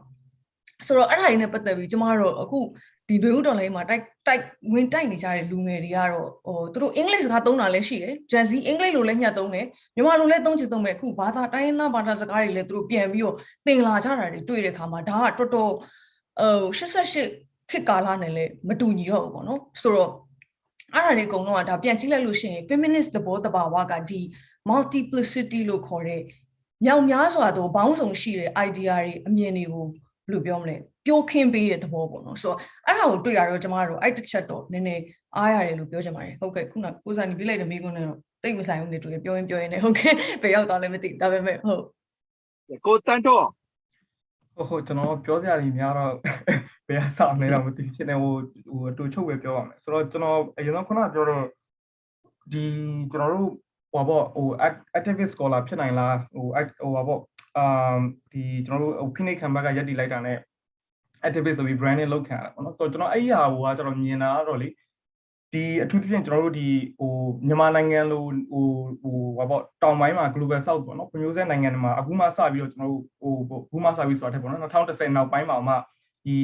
ဒီ research တွေကကျယ်ပြန့်လာတဲ့နိုင်ငံပိုပွင့်လင်းလာခဲ့တယ်အဲ့ဒီအချိန်မှာရောက်လာတဲ့အခါမှာအဖြူတွေကသူတို့ကြီးစိုးခြင်းနဲ့စိတ်နဲ့ဒီဟာresistant အထက်မှာ decolonize လုပ်ချင်တဲ့လူတွေရှိနေတော့ဒါကိုသူတို့ကြီးစိုးခြင်းနဲ့သူတို့ရဲ့ကြီးစိုးချယ်လှယ်မှုပျောက်မှာဆိုလို့branding လုပ်တဲ့ပုံစံလို့ပဲကျွန်တော်မြင်တယ်ပေါ့နော်ဆိုတော့ဘာလို့လဲကျွန်တော်ဒီ post colonial study ဘာညာကြည့်လို့ရှိရင်ကျွန်တော်တို့ဒီ activist scholar ဖြစ်ပြီးတော့ activist sense ပေါ့နော်ကျင်းကျန်နေထိုင်ခဲ့တဲ့ activist scholar ဆိုတော့ hybrid ဒီသူ့ရဲ့ scholarly work ကivory tower လို့ခေါ်တဲ့ကျွန်တော်တို့ပညာရှင်ဆိုပြီးကျွန်တော်တို့ဒီစင်မြင့်ဘောခုံကြီးမှာထိုင်ကြမှုပဲနဲ့အောက်ခြေရလူတွေအတွက်အောက်ခြေရလူတွေနဲ့အတူတူပါဝင်လှုပ်ဆောင်တဲ့လူတွေမရှိဘူးလားဆိုဒီရှိတဲ့လူတွေအများကြီးပဲဥပမာကျွန်တော်ပေးရလို့ရှိရင် Edward Said တို့ဒီ Spivak တို့ဒါဆိုရင်ကျွန်တော်တို့ academia လူတွေသိလိမ့်မယ်ဥပမာ Chandra Mohanty တို့သူတို့ဆိုရင်ဒါတကယ် scholar အကြီးတွေဒါပေမဲ့သူတို့ရဲ့ဘာပေါ့နယ်ပယ်တွေသူတို့ရေးခဲ့တဲ့စာသားတွေကိုကြည့်လိုက်ဒီ oppress လူဒန်းစားအတွက်ရက်တီခဲ့တဲ့လူတွေရက်တီနေတဲ့လူတွေပေါ့နော်သူတို့ဘယ်သူမှဒါမင်းတို့ကဘယ်လိုပြောမလဲသူတို့ဒီအဖြူတွေရဲ့ကြီးစိုးချယ်လှယ်မှုအတိုင်းအတာတစ်ခုဒီကျော်လွန်လာပြီးတဲ့နောက်ပိုင်းမှာသူတို့activist sense ပါလို့တမှုချင်တယ်တမှုလို့မရဘူးเนาะဆိုတော့ကျွန်တော်တို့ဒီဗမာပြည်ကိုကြည့်နေတဲ့ဌာနေဘယ်လိုမလဲတိုင်းရင်းသားပဲပြောမလားဌာနေပြည်သူတွေကိုဗမာပြည်ကိုပြန်လေ့လာနေတဲ့လူတွေကလည်းဒီလိုမျိုး resistant တွေအဖြူတွေဒါမှမဟုတ်လည်းတိုင်းတစ်ပါးသားတွေက resistant တွေသူတို့ကြီးစိုးချယ်လှယ်ဖို့အတွက် resistant လုပ်နေတာရှိနေတယ်ဆိုတော့နားလည်ပြီးတော့ဒါကိုဖောက်ထွက်ဖို့ကျွန်တော်လူမယ်လို့လည်းကျွန်တော်တို့မြင်တယ်သူတို့ရဲ့ opinion ကျွန်တော်သိ view site ကြမလို့ပေါ့နော်ဆိုတော့အဲ့ဒီကနေပြန်ကောက်လို့ရှိရင်ကိုနေစမ်းလို့ရင်ခုနကပြောခဲ့တဲ့ဟာကိုကျွန်တော်နည်းနည်းလေးပြန်ကောက်ချင်တယ်အဲ့ဒါဘာလဲဆိုတော့ဒီဒီမြန်မာပြည်ပေါ့ဒီမြန်မာပြည်အရေးနဲ့ပတ်သက်လို့ရှိရင်ဒီ agency တွေကသူတို့ရဲ့ရီမန်းချက်နဲ့ကိုက်တဲ့လူမှအတန်ပြန်ထည့်ပေးတယ်ဆိုတဲ့ဟာမျိုးပေါ့နော်နောက်ပြီးတော့ဒီမြန်မာနိုင်ငံမှာတော်လိုင်းဖြစ်နေတဲ့ဟာကတော်လိုင်းဖြစ်နေတဲ့ဟာကိုပဲကျွန်တော်တို့ဒီညှိနှိုင်းဆွေးနွေးရေးနဲ့တွားကြပါဆိုတဲ့ဟာမျိုးပေါ့နော်ကျွန်တော်ကတော့ဒါကိုအောက်ခြေပြည်သူတွေအနေနဲ့ကျွန်တော်ကိုယ်တိုင်လည်းဒီဘက်မြောက်လာခင်တော့အောက်ခြေမှာဆန္ဒပြခဲ့တဲ့လူစစ်ဆိုးရလက်ထက်မှာအကြာကြီးနေခဲ့တဲ့ပြည်သူတယောက်အနေနဲ့ပေါ့နော်ကျွန်တော်ဗာပြောချင်တာလဲဆိုတော့အောက်ခြေကကိုတိုက်ပွဲဝင်နေတဲ့ပြည်သူတွေအကုန်လုံးပြောချင်တာတော့ဒါကိုကျွန်တော်တို့က view site ဖို့မလိုဘူးဘာလို့ဆိုတော့ကျွန်တော်နိုင်ငံကြီးတွေတမိုင်းကြောင်းကိုပဲကြည့်လိုက် American တို့ဘာလို့ဆိုတော့သူတို့ American တမိုင်းကြောင်းနဲ့ဆိုင်တဲ့ဒီပြတိုက်တွေပါသွားလို့ရှိရင်သူတို့ဒီခုနကပြောပြည်တွင်းစစ် Civil War ဆိုတဲ့ပြည်တွင်းစစ်မှာသူတို့ကကျွန်စနစ်ကိုဘလို့တော်လန်တိုက်ခတ်ပြီးတော့ခဲ့ကြောင်းကိုသူတို့ဝင်ကြွားပြီးသူတို့ပြောနေတာအဲ့တော့သူတို့ပဲဖြစ်ဖြစ်ကျွန်တော်ပြင်သစ်တော်လန်ကြီးကြည့်မလားဘယ်ဟာပဲဖြစ်ကျွန်တော်တော်လန်ကြီးတခုအောင်မြင်ဖို့ဆိုတာတရားမျှတတဲ့violence ပေါ့နော်အကြမ်းဖက်တဲ့နီးအကြမ်းဖက်တယ်ဆိုတော့ကျွန်တော်ကတရားမျှတတဲ့နီးလန်းနဲ့သုံးဖို့လိုတယ်အဲ့ဒါကိုကျွန်တော်တို့ကသိပြီး view site ဖို့မလိုဘူးလို့ကျွန်တော်မြင်တယ်ဘာဖြစ်လို့လဲဆိုတော့ဒီလူတွေအကုန်လုံးဒီသူတို့ရဲ့အကျိုးစီးပွားတွေပေါ့ရက်တီပြီးသူတို့ပြောနေကြတာအခုကျွန်တော်တို့ပြောနေတဲ့ဒီခုနပြောလို့ဗမာပြည်ကလာပေမဲ့ tokenize လုပ်ထားတဲ့ပုံကိုယ်တွေကသူတို့လူဖြူတွေအကြိုက်သူတို့ agency တွေအကြိုက်ပြောနေတယ်ဆိုတော့ဒီသူတို့အကျိုးစီးပွားပါလဲဆိုကျွန်တော်တို့ဒီ foreign policy တွေဖြစ်တဲ့မြန်မာနိုင်ငံကို democracy လမ်းကြောင်းကိုရောက်ဖို့အတွက်ငါတို့တွေကဥဆောင်ခဲ့ပါတယ်American နာမည်ဝင်ယူလာပဲဖြစ်ဖြစ်အောက်ခြေမှာရှိတဲ့တခြားသော interest တွေ geopolitical interest တွေပေါ့နော်ဒါတွေကိုကနေရက်တီပြီးပြောနေတာကိုပြည်သူတွေအတွက်သူတို့စဉ်းစားပြီးပြောတာမဟုတ်သူတို့ကိုကြိုးအတွက်သူတို့စဉ်းစားပြီးပြောတာဖြစ်တဲ့အတွက်ကျွန်တော်အဲ့ဒါကိုသိပြီးတော့အာယုံစိုက်ဆရာမလိုဘူးလို့မြင်တယ်နောက်တစ်ခုကဒီလိုစစ်တပ်မျိုးနဲ့ကျွန်တော်တို့ကဘယ်လိုနည်းနဲ့မှညှိနှိုင်းဆွေးနွေးဖို့မရဘူးဖက်စစ်စစ်တပ်ကကျွန်တော်တို့ညှိနှိုင်းဆွေးနွေးပြီးတဲ့သူတို့ဒီနေရာပေးပြီးလို့ရှိရင်ဒီအချိုးပဲပြန်ချိုးမှာပဲကျွန်တော်ဒီစနစ်သူတို့ကိုကျွန်တော်ကအမြင့်ကနေတော်လန်ဖြစ်ဖို့လိုတယ်တော်လန်ဖြစ်ဖို့ဆိုတာကျွန်တော်ကလက်နက်နဲ့ကိုယ်ညှင်းဆဲတပ်ဖြတ်နေတဲ့လူကိုပန်းလေးတွားပေးလို့မရဘူးပန်းပေးလို့ရတယ်ဆိုတော့လူစိတ်ရှိတဲ့လူမှပဲရအောင်နော်ဆိုတော့ကျွန်တော် violence ကလိုတယ်အဲ့ဒါနဲ့ပတ်သက်ပြီးတော့ကျွန်တော်နည်းနည်း academic science ပညာရေးကနည်းနည်းဆန်ပြီးတော့ထွန်းချေပြီးဖတ်ချင်တယ်လို့ဆိုရင်ကျွန်တော်စာအုပ် recommend ပေးတာFrancis Fanon ဆိုတဲ့ဒီဟိုပေါ့နော် decolonial scholar ပေါ့ decolonial ပညာရှင်တယောက်သူရေးတဲ့ဒီဗာလဲwretched of the earth နဲ့အဲ့စာအုပ်နာမည်အောင်လေဒါပေမဲ့အဲ့ chapter တခုရှိတယ် on violence ဆိုတာအကြမ်းဖက်မှုနဲ့ပတ်သက်တယ်ဆိုတဲ့အကြောင်းအဲ့မှာဘာဖြစ်လို့အကြမ်းဖက်မှုဆိုတဲ့ violence ဆိုတဲ့စကားလုံးပေါ့နော်အဲ့စကားလုံးကိုဖိနှိပ်သူလူဒန်းစားကဖိနှိပ်ခံတွေကို violence ကမကောင်းဘူးလို့အုံနောက်ထဲရိုက်တွင်းတာဘာဖြစ်လို့လဲဆိုတော့အဲ့လိုရိုက်တွင်းမှပဲဒီဖိနှိပ်ခံတွေကဒီ violence မကောင်းဘူးဆိုပြီးသူတို့ပြန်ပြီးမတော်နိုင်မှာ violence ကိုသုံးပြီးတော့အဲ့လိုတော်နိုင်လို့ရှိရင်သူတို့ရဲ့ကြီးစိုးချယ်လှယ်မှုကကြာသွားမယ်ဆိုတဲ့အမြင်ပေါ့နော် ဆိုတော့ကျွန်တော်ပြောချင်တာအဲ့ပထမပိုင်းအဲ့ဒါကျွန်တော်တို့မြန်မာနိုင်ငံမှာရှိနေတဲ့ပြည်သူတို့ပြောတဲ့အခါမှာကျွန်တော်ဟိုဗမာဗုဒ္ဓဘာသာတွေပဲမို့တခြားတနိုင်ငံလုံးမှာတော်လှန်နေကြတဲ့လူတွေအကုန်လုံးပေါ့အဲ့ဒါတွေကိုအာယုံမစိုက်ဘဲနဲ့ကိုတော်လှန်ရေးကိုဟိုတရားသောနည်းလမ်းနဲ့အကြမ်းဖက်မှုပေါ့နော်ကျွန်တော်ဆိုလိုတာတွေးတဲ့ဟိုသူတို့ကဟိုကိုဝင်ဆောင်တွေကိုတတ်လို့သူတို့မိန်းမတွေကိုလည်းကျွန်တော်တို့ကပြန်ပြီးဟိုစစ်သမီးတွေတောင်းဝင်သူတို့လည်းမရင်းပြန်ကြည့်ရမယ်ဆိုတာမျိုးကျွန်တော်ဆိုလိုတာမဟုတ်ဘဲနဲ့တရားသောနည်းလမ်းနဲ့ violence ကိုကျွန်တော်လက်နက်ကင်တော်လှန်မှုကိုဆက်သွားအဲ့လိုသွားနေလို့လည်းကျွန်တော်မြင်တယ်ပေါ့နော်အခုလက်ရှိမြင်နေရနေတာတစ်ခုကြည့်အဲ့လိုပြောပြီးတော့ကျွန်တော်အခုနောက်ထပ်ဆက်ပြောမယ့်စကားနည်းနည်းခါကောင်းခါနိုင်တယ်ဘာလို့ဆိုတော့ကျွန်တော်ရဲ့ standpoint ဖြစ်တဲ့ Muslim minority တယောက်အနေနဲ့ပြောတာအဲ့တော့ဆိုတော့ဟိုအဲ့လိုပြောရတဲ့ကျွန်တော်ဒီမှာအောက်မှာရှိနေတဲ့တော်လိုင်းရေးကိုလက်နက်ကင်တော်လိုင်းတဲ့လူတွေကိုလည်းတသားတဲ့ကျွန်တော်ရက်တည်တယ်ဒါပေမဲ့တစ်ချိန်တည်းမှာပဲကျွန်တော်တို့အခုလက်ရှိနိုင်ငံရေးရေချိန်ကိုပြန်ပြီးနည်းနည်းလေးတေချာကျွန်တော်တော်လိုင်းရေးကိုတွားရင်းနဲ့သုံးသပ်ဖို့လိုတယ်ဘာကိုသုံးသပ်ဖို့လိုလဲဆိုတော့အခုအချိန်တွေကိုကျွန်တော်တို့စဉ်းစားကြလို့ရှိရင်အခုလက်နက်ကင်တော်လန်လာတယ်ဆိုတာစစ်တပ်ကိုအားလုံးကပေါင်းပြီးတော့တော်လန်ဖို့လိုတယ်ဟိုဖယ်ထုတ်ဖို့လိုတယ်လို့စဉ်းစားလာတာဘယ်အချိန်မှလဲဆိုတော့ကျွန်တော် February 1 ရက်နေ့နောက်ပိုင်းအာဏာသိမ်းပြီးမှအထူးသဖြင့်မြေပြတ်မှာရှိနေတဲ့ဗမာဗုဒ္ဓဘာသာရေးအဲ့လိုစစဉ်းစားလာအရင်တော့ကအဲ့မြန်မာပြည်ကအဲ့မတိုင်ခင်တော့ဟိုငိမ့်ချမ်းနေရလားစစ်တပ်ကဟိုတချင်မှာတတ်နေတာတွေကဗာလေရက်ခက်ရိုဟင်ဂျာတွေကိုတတ်ခဲ့တာဗာလေထားပါတော့မွတ်စလင်တွေကိုဖိနှိပ်နေတာဟိုရိုဟင်ဂျာမွတ်စလင်မဟုတ်ပြည်တွင်းနေမွတ်စလင်တွေလည်းစစ်တပ်ကကျွန်တော်တို့ဟိုမသိုံသမဖိနှိပ်နေတဲ့စနစ်မျိုးပေါင်းမျိုးဆိုနေပေါ့နော်ဒီလိုဖိနှိပ်နေတာတွေကပုံမှန်ပဲလို့ကျင့်ကြံနေထိုင်ဗမာဗုဒ္ဓဘာသာရေးအထူးသဖြင့်သူတို့ကဒါစစ်ပူစရာမလိုဘူးပေါ့နော်နိုင်ငံရေးမလုပ်သေးစစ်တပ်ကလာဖမ်းမှာမဟုတ်ဘူးဆိုတဲ့အနေထားမှာသူတို့အိမ်ပေါ်ဘုံကျစရာမရှိဘူးသူတို့မှတ်ပုံနဲ့မပေးပဲထားစရာအကြောင်းမရှိဘူးဆိုတဲ့အနေထားတော့သူတို့ကဒီဗမာဗုဒ္ဓဘာသာရဲ့ privilege ရှိနေတဲ့အခါမှာတခြားလူနည်းစုတွေခံစားနေရတဲ့ဟာတွေကိုသူတို့ကလစ်လျူရှုခဲ့တယ်အဲ့တော့အခုသူတို့ထိလာမှနာတယ်ဆိုတဲ့ပုံစံမျိုးတော့ကျွန်တော်လည်းဖြစ်လာဆိုတော့ဒါကိုဗမာဗုဒ္ဓဘာသာတွေကိုကျွန်တော်တို့ဒီလိုပြောတဲ့အခါမှာဒါကိုနားခါတယ်ဒါပေမဲ့ဒါကိုကျွန်တော်တို့ကဝေဖန်တဲ့အပြစ်တင်တယ်လို့မယူဆဘဲနဲ့တော်လိုင်းရေးအောင်မြင်နေတယ်ဆိုရင်ကျွန်တော်ကဟိုရေရှည်ကိုကြည့်ဖို့လိုတာဟုတ်ရေရှည်ဆိုတော့ဗာလဲဆိုတော်လိုင်းရေးအောင်ပြီးတဲ့နောက်မှာကျွန်တော်ကဒုံရင်တိုင်းဟိုဗမာကတော့ထိတ်ဆုံးမှနေတခြားတိုင်းသားတွေကအောက်မှာဟိုညီငယ်မောင်လေးပြီးလို့ရှိရင်ဟိုအိန္ဒိယရုပ်ပေါက်တဲ့ကျွန်တော်တို့လူတွေဆိုရင်ကျွန်တော်တို့မကြိုက်တဲ့အသုံးလုံးဖြစ်တဲ့ကလားဆိုတဲ့နှိမ်ချတဲ့စကားလုံးနဲ့73ပြီးလို့ရှိရင်မင်းတို့ကနိုင်ငံခြားသားဆိုပြီး branding အဲ့မူလပထမအခြေအနေကြီးကိုစစ်တပ်ကိုဖယ်ပြီးရင်ကျွန်တော်တို့ဆက်သွားကြင်တာလားဆက်သွားပေါ်ရည်ရွယ်နေလားအေးမရည်ရွယ်နေဘူးဆိုရင်အခုတွေကတော်လိုင်းစိတ်တဲ့အပြည့်ဆိုရင်ခုနပြောတဲ့စစ်တပ်ကတီခဲ့တဲ့ဖိနှိပ်မှုပေါင်းများစွာပေါ့နော်အဲ့ဖိနှိပ်မှုမှာဗမာတွေကဘယ်လိုပြဿနာဖြစ်လဲဆိုတော့အော်နင်တို့ဖိနှိပ်ခဲ့တာလူနည်းစုတွေဖိနှိပ်ခဲ့တာစစ်တပ်ပဲစစ်တပ်ကအပြစ်ရှိတယ်ငါတို့တာမန်ဗမာဗုဒ္ဓဘာသာပြည်သူတွေကအဲ့လောက်ရေးဟိုဟာပေါ့ငါတို့ဖိနှိပ်ခဲ့တာမဟုတ်စစ်တပ်ဖိနှိပ်ခဲ့တာဆိုတော့ဟို argument ကျွန်တော်အများနဲ့ကြားရတယ်ကျွန်တော်ဒီအကြောင်းပြောလို့ရှိရင်ပြဿနာအဲ့ဒီ argument တော်တော်လေးကိုပြဿနာရှိတယ်ဘာလဲဆိုတော့စစ်တပ်ကဒီလို policy နေတဲ့ policy တွေချခဲ့ပေမဲ့ချခဲ့တဲ့ policy တွေဒီဗမာဗုဒ္ဓဘာသာတွေကိုဟိုပြောမယ်အခွင့်ထူးခံလူဒန်းစားအဆင့်ပေးတဲ့ policy တွေအဲ့တော့ဟိုမှတ်မုံနေလွယ်နဲ့ရတာပဲကြည့်မလားခီးလွယ်သွားလို့ရတာကြည့်မလားကျွန်တော်တို့ဒီဟိုဖျားကိုတွေးတဲ့နေရာမှာစောက်လို့ရတာကြည့်မလားကျွန်တော်ပလီစောက်လို့ရှိရင်ဘယ်လောက်ထိ restriction ရှိလဲ church ကျောင်းစောက်ရင်ဘယ်လောက် restriction ရှိလဲဒါတွေအကုန်လုံးဒီဗမာတွေကဟိုကိုယ်တိုင်မဖိနှိပ်ခင်မဲ့ an earned privilege ပေါ့နော်ဒီ privilege တွေရနေတာရှိဒါတွေကိုကျွန်တော်တို့ကပြန် sensitive ဖို့လိုတယ် sensitive ပြီးလိုတဲ့အခါမှာဗမာဗုဒ္ဓဘာသာတွေအဲ့တော့ကျွန်တော်အချုပ်ပြောချင်တာပေါ့နော်အခုတော်လိုင်းရေးလုပ်နေတဲ့တခြားအတွင်းမှာလဲအခါစပြီးတော့ပေါ့နော်ကျွန်တော်တော်လိုင်းရေးအလွန်ကြီးအမျှော်ကြည့်ဖို့လိုတယ်တော်လိုင်းရေးအလွန်မှာကျွန်တော်တို့အားလုံးကိုတန်းတူညီတူဆက်ဆံတဲ့လူမှုအတိုင်းအဝိုင်းတစ်ခုဖြစ်အောင်ဖော်ဆောင်ဖို့လိုတယ်အဲ့လိုလုပ်ဖို့တဲ့အခါအဲ့လိုလုပ်တဲ့အခါမှာဗမာဗုဒ္ဓဘာသာတွေဒီအခုနောက်ပိုင်းမှာအမြင်မှန်ရလာကြတယ်အော်ရင်းဂျာတွေကိုတောင်းပန်ပါတယ်မွတ်စလင်တွေကိုတောင်းပန်ပါတယ်တိုင်းရင်းသားတွေကိုတောင်းပန်ပါတယ်ငါတို့ဟိုတပုံတွေလို့ပြောခဲ့တာအဲ့တော့အဲ့တောင်းပန်နေဆိုတဲ့အဆင့်နဲ့မပြီးပဲနဲ့ဟိုမရက်ပဲနဲ့ပေါ့နော်လူနည်းစုတွေရဲ့ဟို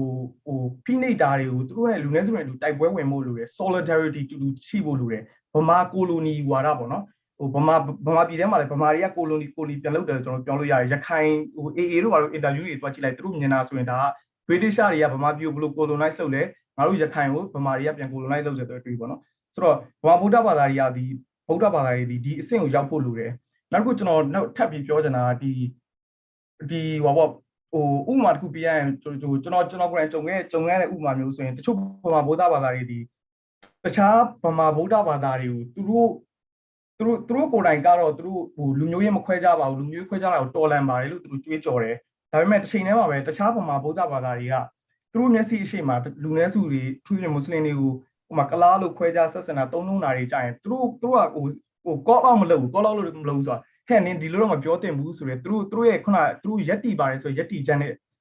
အညီကျင့်မကျင့်သုံးနေဘူးပေါ့နော်အဲ့တော့အဲ့လိုမျိုးကျင့်သုံးဖို့လိုတယ်ကိုဗမာအချင်းချင်းလည်းပြန်ပြီးတော့ပညာပေးဖို့လိုတယ်လူငယ်စုတွေခံစားချက်ကိုကိုယ်ကအခုနေရစာပြီးပုတ်ပြီးငါမခွဲကြမဆက်ဆံတော့ပါဘူးလို့ကြွေးကြော်လိုက်ပြီးဆိုရင်ဒါတွေအကုန်လုံးကိုကျွန်တော်တဆင့်တဖြည်းဖြည်းနဲ့တိုက်ပွဲတူဝင်သွားဖို့လိုတယ်လို့ကျွန်တော်ပြောချင်ပါတယ်ကျွန်တော်နည်းနည်းရှည်သွားတယ်ရကိစ္စမရှိဘူးကိုနေစားလည်းမပြောခင်မှာကျွန်တော်ခဏလေးဝင်ပြောချင်တယ်ဘာလို့လဲဆိုတော့ဒီလက်ရှိဖြစ်နေတဲ့ဟာကဟလာအခုလောလောဆယ်မှာပြောတာပေါ့နော်ဓမ္မနဲ့အာဓမ္မပေါ့နော်မတရားတဲ့စနစ်ကိုနော်တရားတဲ့စစ်ဖြစ်အောင်အတွက်ဟလာနီးမျိုးစုံနဲ့တိုက်ဟလာနော်ဒီလက်နဲ့မရှိတဲ့အပြစ်မဲ့ဟလာဒီပြည်သူတွေကိုဒီဖက်စစ်အုပ်ချုပ်တဲ့ပုံစံမျိုးပေါ့နော်ဒီလူဗျူကိုလိုနီတဲ့တောင်ဆိုးတဲ့အနေထားဖက်စစ်ဆိုတာပိုဆိုးတဲ့အဆင့်ရောပေါ့နော်ဒီဂျပန်ခေတ်မှာနေသွားမှုတဲ့ဟလာနေခဲ့မှုတဲ့လူကြီးသူမတွေပြောတာဆိုရင်ဒီလက်သေးကိုဟလာဒီပလာယာနဲ့ခွဲမယ်နော်လူကိုဟလာဒီထုတ်တန်းနေပြီးတော့ဇောက်ထိုးဆွဲထားမယ်နှိပ်စက်မယ်နီးမျိုးစုံနဲ့ပေါ့နော်ဒီဟာတွေကိုဒီစစ်တပ်ကလုပ်နေတာကြာပြီနော်နောက်ကျွန်တော်တို့အခုဒီမှာပေါ့နော်ဒီမီဒီယာမှာပဲဖြစ်ဖြစ်တခြားဒီပညာရှင်အတိုင်းဝိုင်းမှာစကားပြောတဲ့အခါဗမာပြည် civil war ဖြစ်တော့မယ်ပေါ့နော်ပြည်တွင်းစစ်ဖြစ်တော့မယ်လို့ပြောရင်ကျွန်တော်ပြောတာဗမာပြည်မှာပြည်တွင်းစစ်ကဟလာဒီမတ်လ28ရက်နေ့1948ဟလာဒီ community စပြီးတော့တောခုတ်ကြတဲ့တကယ်တမ်းပြောမယ်ဆိုရင်ဗမာပြည်မှာ1940ခုနှစ်ကရခိုင်ဟလာဒီတော်လိုင်းရေးသမားတွေနဲ့ဘူဂျာဒင်းလို့ခေါ်တဲ့ရိုဟင်ဂျာတွေရဲ့1940ခုနှစ်ကစတာနော်အဲ့ဒီဟာကိုကျွန်တော်ကဒီလွတ်လပ်ရေးဟိုပါပေါ့မရခင်တစ်နှစ်အတွင်းမှာစဖြစ်နေပြီနော်နောက်ဒီလွတ်လပ်ရေးရပြီးတော့အရက်60အတွင်းမှာကျွန်တော်နိုင်ငံမှာပြည်တွင်းစစ်ဖြစ်တယ်ဟလာပြီးအခုကပြန်ပြီးတော့ပြည်တွင်းစစ်ကပို့ပြီးတော့မီအားတောင်းကောင်းလာတယ်အခုကကျွန်တော်တို့ကပေါ့နော်ကျွန်တော် civil war ဆိုတော့ကျွန်တော်မကြိုက်ဘူးပြည်တွင်းစစ်ဆိုတဲ့စကားကိုလည်းကျွန်တော်မကြိုက်ဘူးကျွန်တော်မကြိုက်ရဆိုတာ fascist တော်လာရေးဒါကဟလာဒီလူမျိုးစုတွေနဲ့ဟလာ data တွေနဲ့ပေါင်းပြီးတော့ဟလာဟိုဘက်နဲ့ဒီဘက်နဲ့တိုက်နေတာမျိုးမဟုတ်ဘူးဒီဥရောပမှာရှိတဲ့ဟလာဒီနာဇီဂျာမနီဟလာဒီနိုင်ငံတွေကို15နိုင်ငံလောက်ကိုဝင်သိမ်းလိုက်တယ်ပြင်သစ်နော်ဝေဟလာချက်ကိုစလိုဗက်ကီးယားအလိုဟာမျိုးတွေပေါ့နော်ဘယ်လ်ဂျီယမ်ပါမယ်နောက်အဲ့တော့ဒီအဲ့ဒီလိုမျိုးပေါ့ဒီနာဇီစနစ်ဖက်စစ်စနစ်ကနိုင်ငံကိုဝင်သိမ်းလိုက်လို့ပြည်သူကနေတော့ရတဲ့နီးနဲ့လက်တိုက်တယ်နော်တိုက်တဲ့အခါမှာပညာရှင်တွေလည်းပါတယ်ဆရာဝန်တွေလည်းပါတယ်နော်အဲ့တော့အဲ့ဒီလူတွေကိုတက်ကတော်ပါမောက်ခလည်းပါတယ်စိုက်ကားသမားလည်းပါတယ်မြင်းလဲဆရာလည်းပါတယ်ကောက်သမားလည်းကောက်ရိတ်တဲ့လူလည်းပါတယ်ပေါ့နော်အဲ့ဒီဟာကိုကျွန်တော်တို့ကပညာရှင်မှာဆိုပြီးတော့ဟလာ colonial တက်ကတော်ကနေပြီးတော့လှမ်းပြီးတော့ပဲဖြစ်ဖြစ်ဥမာကြော်ရင်လိုက်နော်ဒီကြော်ရင်လိုက်လို့ဆိုလို့ရှိရင်ဟလာဒီသမရသိန်းစိန်လက်ထက်မှာဒီရိုဟင်ဂျာတွေကိုလူသားဟိုပါပေါ့နော်မျိုးနွယ်ပြုတ်သွားအောင် genocide လုပ်တဲ့ဟာမှာကြော်ရင်လိုင်ကလိုက်ပြီးတော့ဟိုပါပေါ့နော်ဒီအတုပဟို make up လိုက်ပြီးတော့လိမ့်ပေးရတဲ့ဟာမျိုးပေါ့နော်ဒီသိန်းစိန်တို့လိမ့်သမျှရုပ်သမျှဟာကိုလိုက်ပြီးတော့ဖာထေးအင်္ဂလိပ်လိုလိုက်ပြောပေးရတာကြော်ရင်လိုင်နော်ကြော်ရင်လိုင်နဲ့သူ့တပည့်ကဒီအချိန်မှာဟလာဒီ generation Z ကိုစော်ကားပြီးတော့ပေါ့နော်လူတွေအသက်အသေးခံပြီး16နှစ်19နှစ်20 25နှစ်ကိုညီမအရွယ်2အရွယ်သမီးအရွယ်တွေအသေးခံပြီးတော့ဟလာသူတို့ရဲ့ဟလာဘဝကိုစွန့်ပစ်ပြီးတော့နိုင်ငံတနိုင်ငံလုံးလွတ်မြောက်အောင်လုပ်နေတာကိုတို့နိုင်မှာမဟုတ်ပါဘူးအလကားပဲဆိုပြီးတော့ပေါ့နော်တပုတ်လွင်ပြောမယ်ပြီးတဲ့အခါကျတော့ fashion နဲ့ဆွေးနွေးပါဆိုရင်ဟစ်လာနဲ့ဆွေးနွေးပါလို့ဘယ်သူမှမပြောဟစ်လာအသေးသက်တယ်လို့ပြောကြတယ်နော်အဲ့တော့ကျွန်တော်ဒီကိစ္စမှာကျွန်တော်ပြောချင်တာဗာလဲဆိုရင်ဒီပေါ့နော်ဒေါ်ဆန်းစုကြည်တို့ရွေးကောက်ပွဲမှာနိုင်လိုက်တဲ့2015နိုဝင်ဘာမှာပဲဖြစ်နောက်ဒီသိန်းစိန်တို့ကဟာဒီပေါ့နော်ပြုပြင်ပြောင်းလဲရေးနဲ့ဒီမိုကရေစီရေးသွားမယ်ဆိုပြီး2010နော်ဒီတန်းရွှေတို့ခေတ်ကအဲ့ဒီအချိန်ကလေးကကျွန်တော်ပြောတာကျွန်တော်စစ်တပ်မိသားစုကနေပြီးတော့ကျွန်တော်လာတာနော်လာတော့အဲ့ဒါဟိုပေါ့နော်ကျွန်တော်ဒီတက်အကြောင်းကိုကောင်းကောင်းကျွန်တော်လေ့လာတယ်အနှစ်20ကျော်30လေ့လာပြီးတဲ့အခါမှာကျွန်တော်ဒီတက်ဒီဟိုပေါ့နော်လုံးဝပြုပြင်ပြောင်းလဲလုပ်လို့မရဘူးဒီလူတွေကသခိုးဓမြဖက်စစ်တော့ပုံမှန်ဖြစ်သွားပြီတိုင်းပြည်ကိုလည်းမကြည့်ဘူးပြည်ရှစ်စိတ်ဆိုတာလည်းမရှိဘူးကိုပြည်သူကိုလည်းအခုဆိုဗုဒ္ဓဘာသာတွေပါအကုန်တတ်တာဘုန်းကြီးတတ်တယ်ရွှေဝါရောင်မှာလည်းတတ်တယ်1962မှာလည်းတတ်တယ်နော်1985မှာတတ်တယ်အနှစ်50လောက်ဗုဒ္ဓဘာသာလည်းတတ်တယ်မွတ်စလင်လည်းတတ်တယ်နော်နောက်ဒီခရစ်ယာန်လည်းတတ်တယ်အကုန်တတ်တယ် Lumiosu that there, the Mione Pomari will let that. Pero, anyhow, Pianomia, who should be a general only like Senator. No, any chain or Hala, the one a cool Pomapima, Fenaja Valo, Win Pione, Lutola, Manina Muso de Ludea, Laza, Dollar, Tonganane, Jub Sapido. No, the genocide of the Soyama, Chambe, Nangaye, Uponyari, located Eddie Ludi at the Jopian La Bogo, General Paloma Lecalomia, Eddie Ludi, Gone Tona, Tona, no Ane Shide. I don't know put the below, no, the Corne Sano, John Major, the Deepina Shinega, the Swene Javalo, Oni Ludiga, the Lumiosu. Pyong to on growing Jario Tanny Chima, Diluria Bario Pionirale. Kulonose through a did and ya Pau Piondobine. New Sabiro Picaza, Ibon, almost Nenele Janji Tanare Chima, Diluria Lidanga Pale. Arabon, a posing you loboya, no? Throw a the Bebeka 9 never over through a genius. Chine biro chang komo no bega ko kong cham les rapport no ana ne patte biro di Rohingya di tu de na လုပ်တဲ့လူ Rohingya campaign လုပ်တဲ့လူကြောက်နေတယ်ဘာပြောချင်ပါ ဟုတ်ကျွန်တော်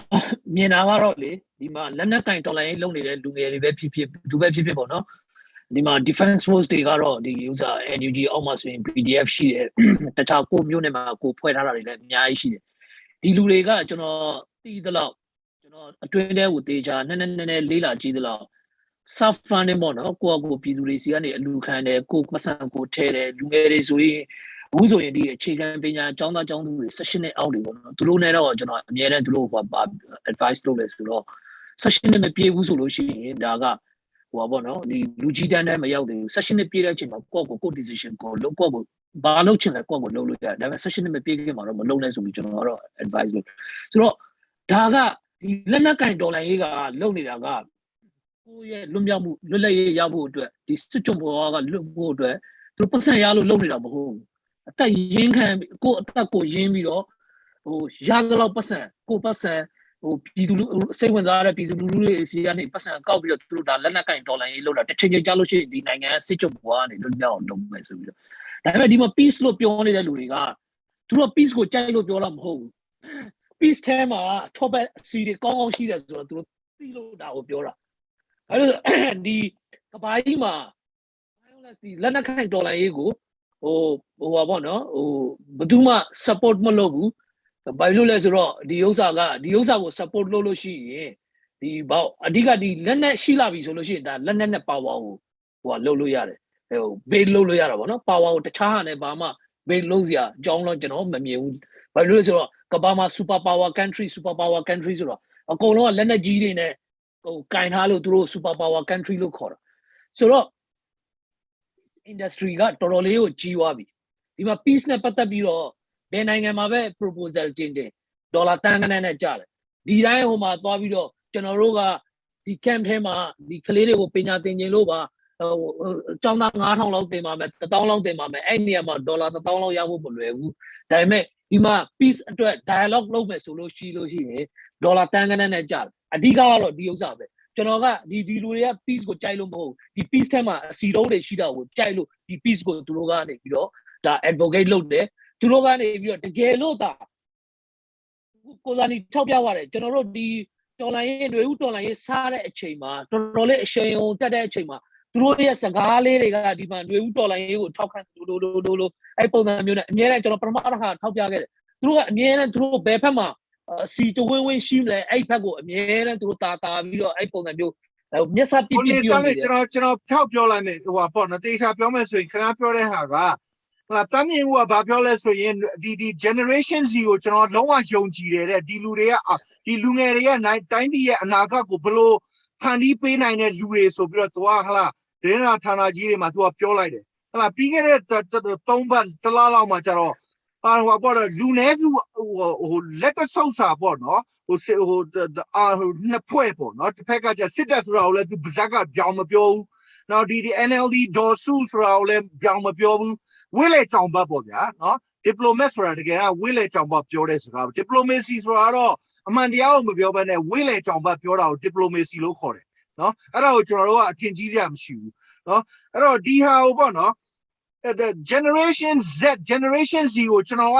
ဒီမျိုးဆက်ကိုကျွန်တော်ကယုံပါတယ်ဆိုတော့ပြောလာတဲ့ဟလာဥသန့်ရဲ့မီးကဒီနေ့ကျတော့ဟလာပြီးခဲ့တဲ့3မှတ်လောက်ကကျတော့ဟာမင်းတို့ကတော့ကိုယ်နဲ့ကိုယ်တတ်နေကြတာပဲအချင်းချင်းတွေတတ်နေတာပေါ့နော်ဒီဟိုပေါ့နော်ဒီမှာလူတဆုပ်စာဟိုဘက်ကတက်ကလည်းတတ်ဒီဘက်ကလည်းတတ်ပေါ့နော်ထိတ်တန်းမှာရှိတဲ့လူလက်တဆုပ်စာလေးတွေအာဏာရဖို့အတွက်ဗမာပြည်သူတွေကိုချင်းချင်းတတ်နေပြီဆိုပြီးတော့တော်လှန်ရေးကိုနင်းချလိုက်တယ်နင်းချပြီးတဲ့အခါကျတော့ဟလာ foreign affairs ဆိုရခေါ်တဲ့ဟလာအဲမှာသူကရေးလိုက်တယ်ဒီဟာဗမာဒီဟာက0 sum ပေါ့နော်ဒီတော်လှန်ရေးကနိုင်ဖို့လားမရှိဘူးအဲ့တော့ဒါကိုဒီတက်နဲ့ဆွေးနွေးပါဆိုရင်ဒီအမေရိကန်ကဗျာအာဖဂန်နိုင်ငံမှာအနည်း20လောက်ဟလာဘယ်လောက်ဘုံကိုတန်ပေါင်းထောင်ပေါင်းများစွာနဲ့ဘုံကျဲပြီးတော့လူကိုထောင်နဲ့ချီတတ်လာပြီးတော့ဟလာဒီအာဖဂန်နိုင်ငံကနေမနိုင်လို့နော်ထွက်ပြေးရတာအင်္ဂလိပ်နဲ့အမေရိကန်ကအာဖဂန်မှာဗီယက်နမ်မှာစစ်ရှုံးလို့ထွက်ပြေးရတာနော်ဆော့ဘ်ဝဲမဟုတ်စစ်ရှုံးလို့ထွက်ပြေးရတာဒီလူမျိုးနိုင်ငံတွေကအင်္ဂလိပ်ရောအမေရိကန်ရောဩစတြေးလျအကုန်ထွက်ပြေးရတာအဲ့ဒီဟာကိုဟိုပေါ့နော်ကျွန်တော်တို့နိုင်ငံမှာကျတော့လူငယ်တွေကနော်ဒီဖက်စစ်လို့တပ်ဖြတ်မဒိန်ကျင့်နေတဲ့စစ်တပ်ကိုရလက်နဲ့ပြန်တိုက်တာကိုကျတော့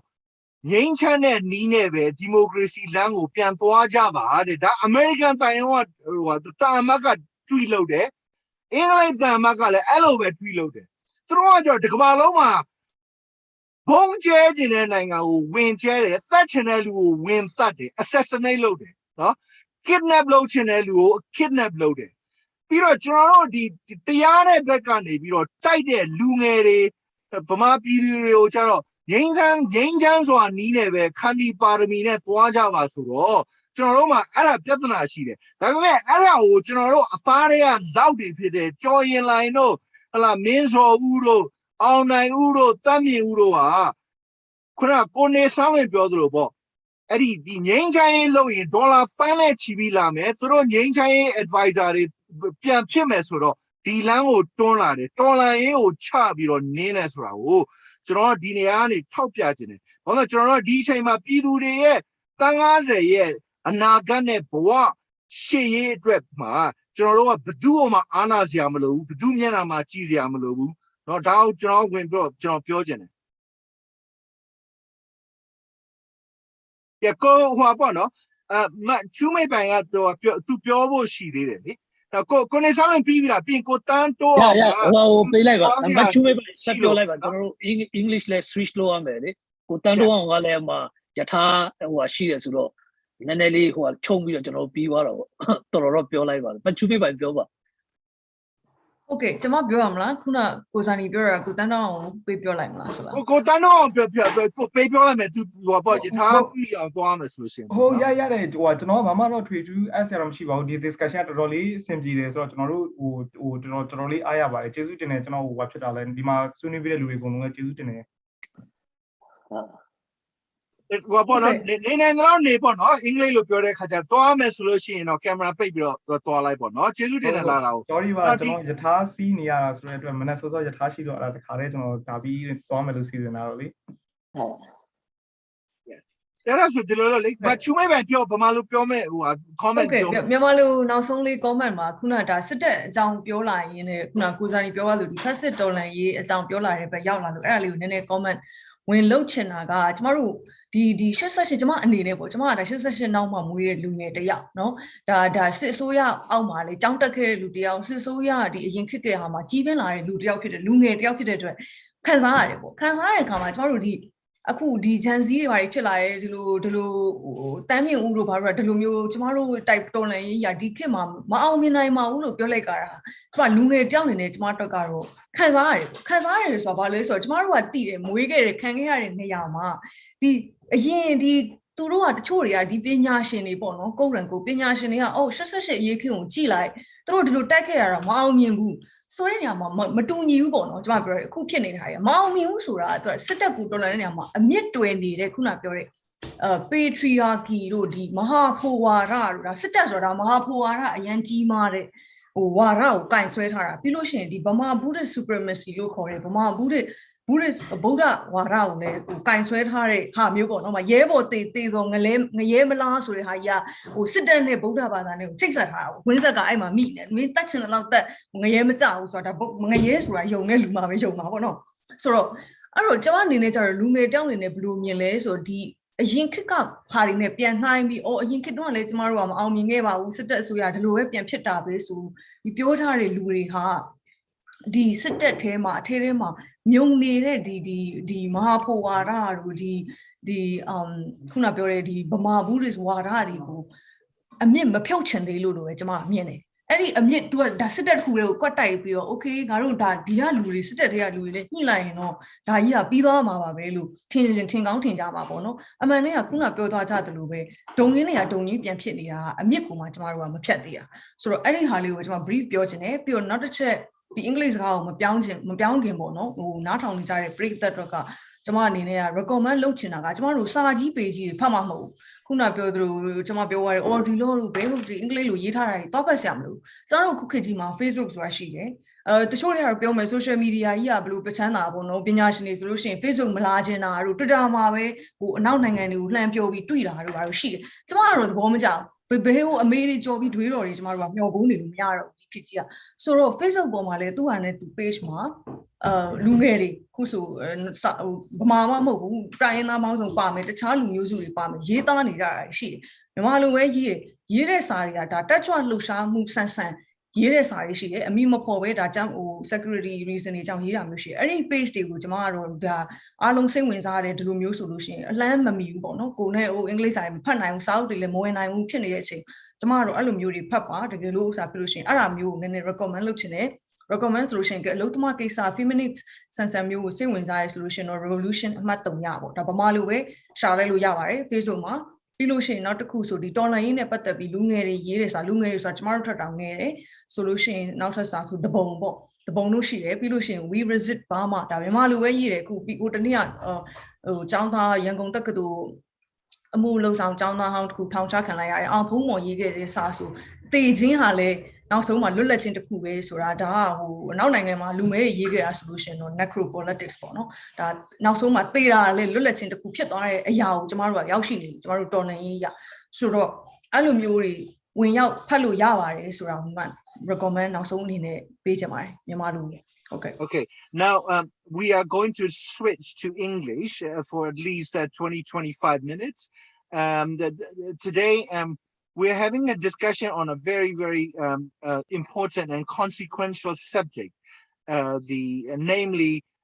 the harmful role of, in quotes, experts on Burma or Myanmar. Yeah, and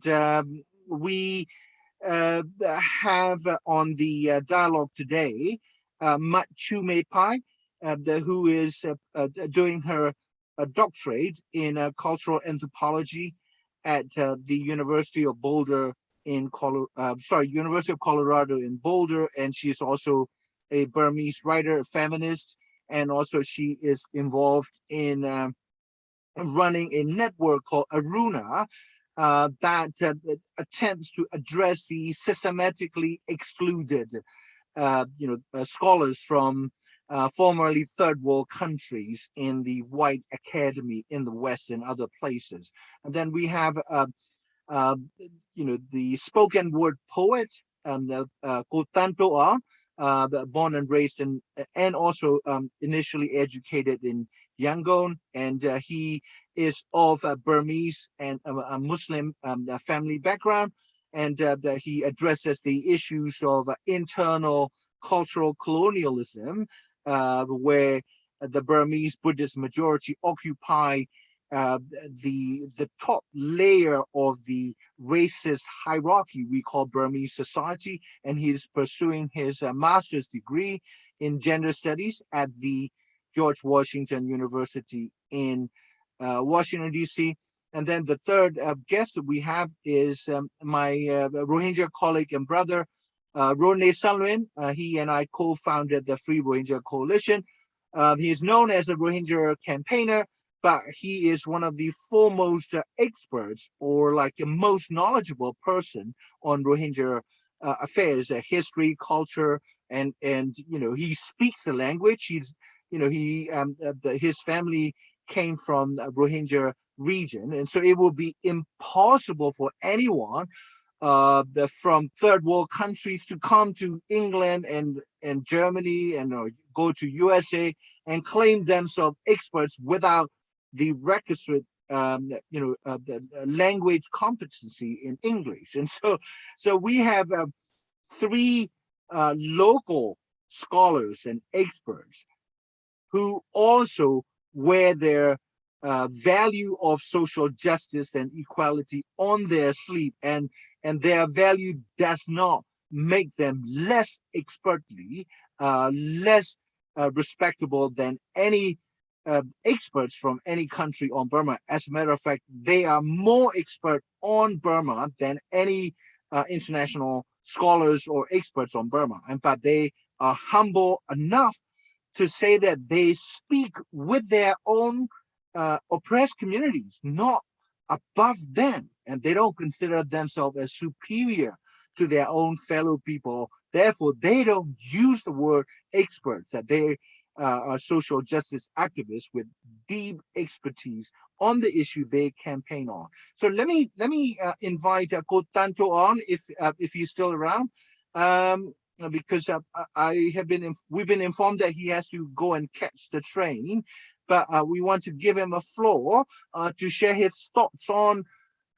how he talks, in quotes, talk back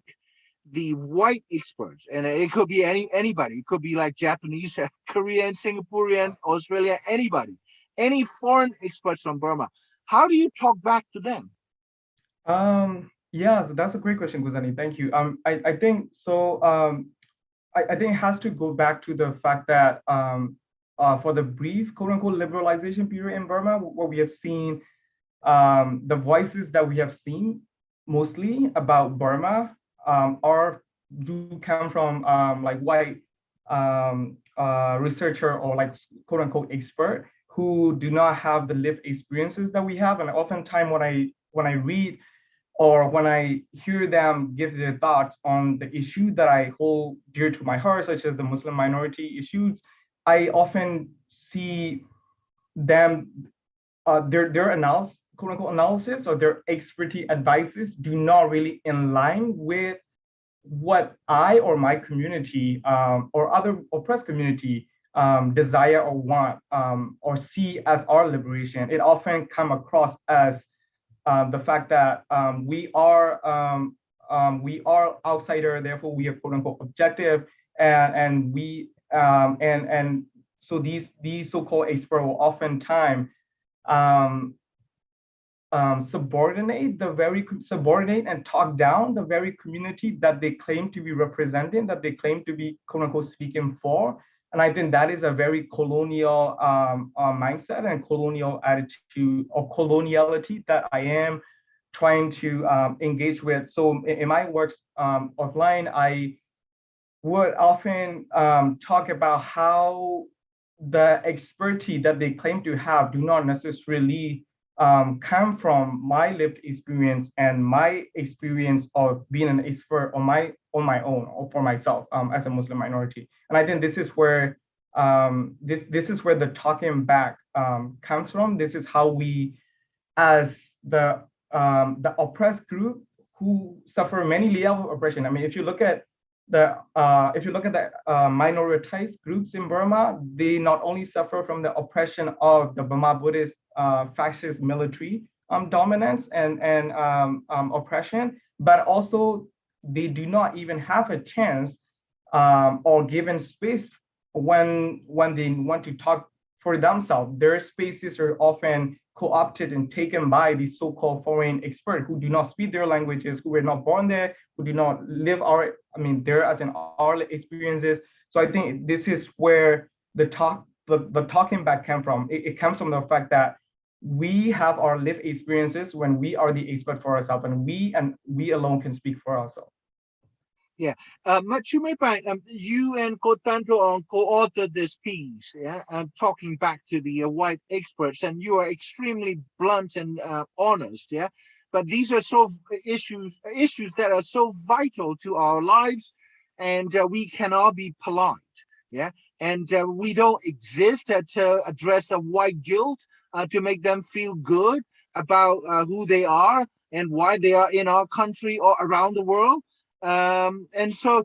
you talk very frankly, and I very much like you to explain the 6 different narratives that you identified.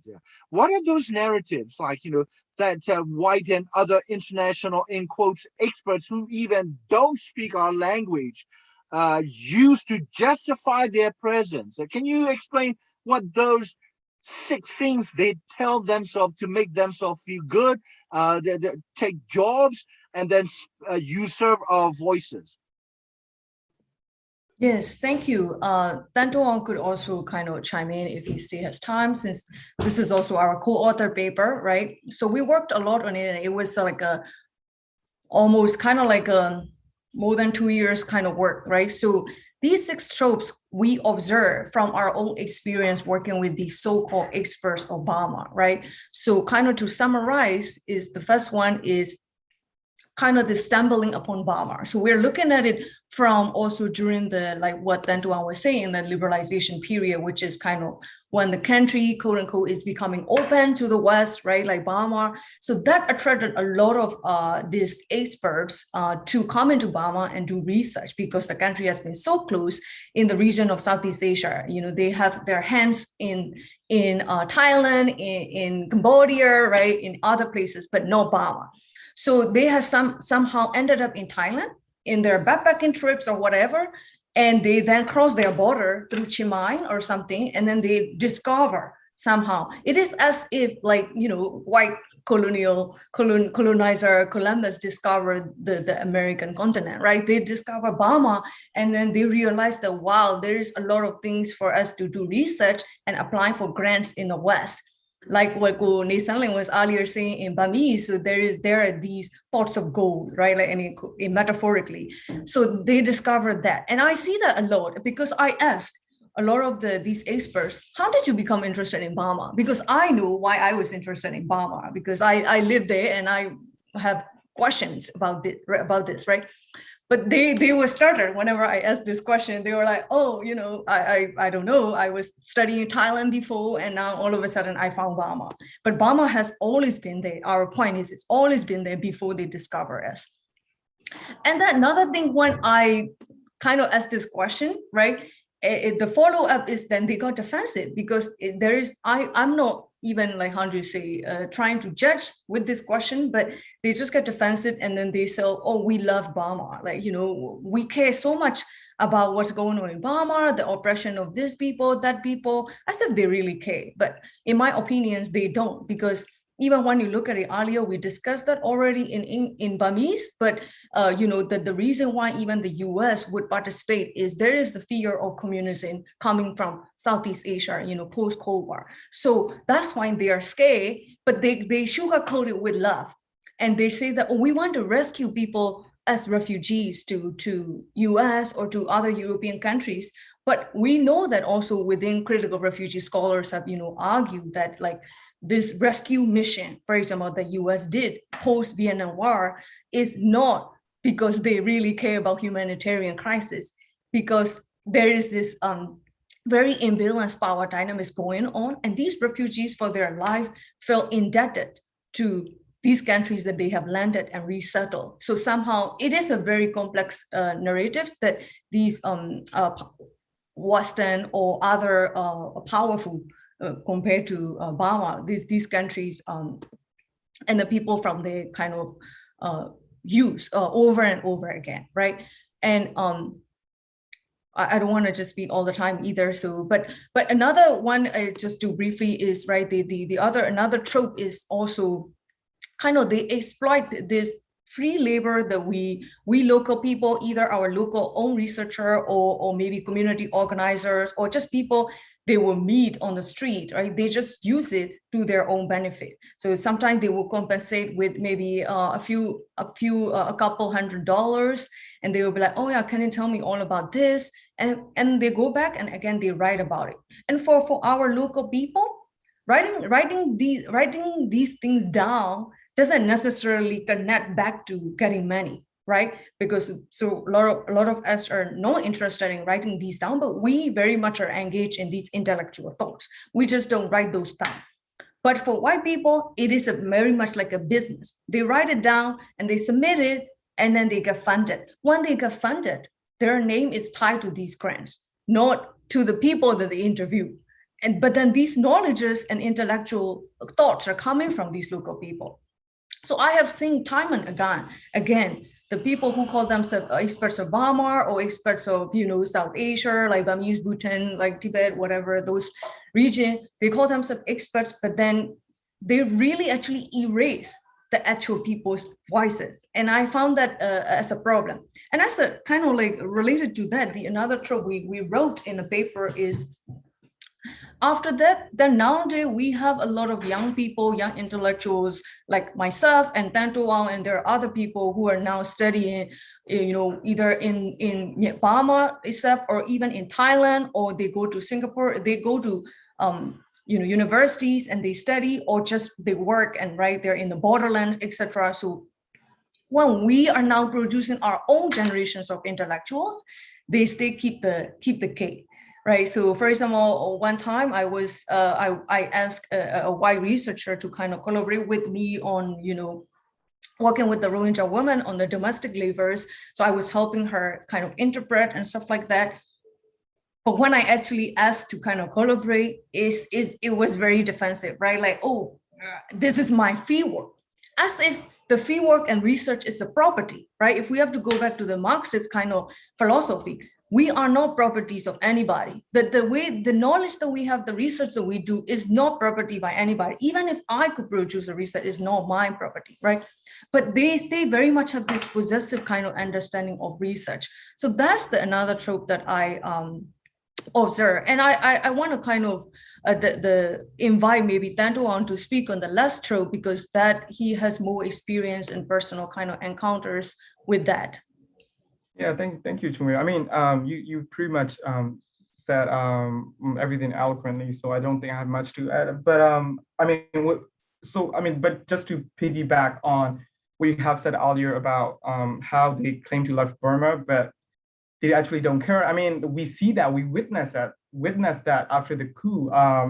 in February. I mean, most of the quote unquote expert or researcher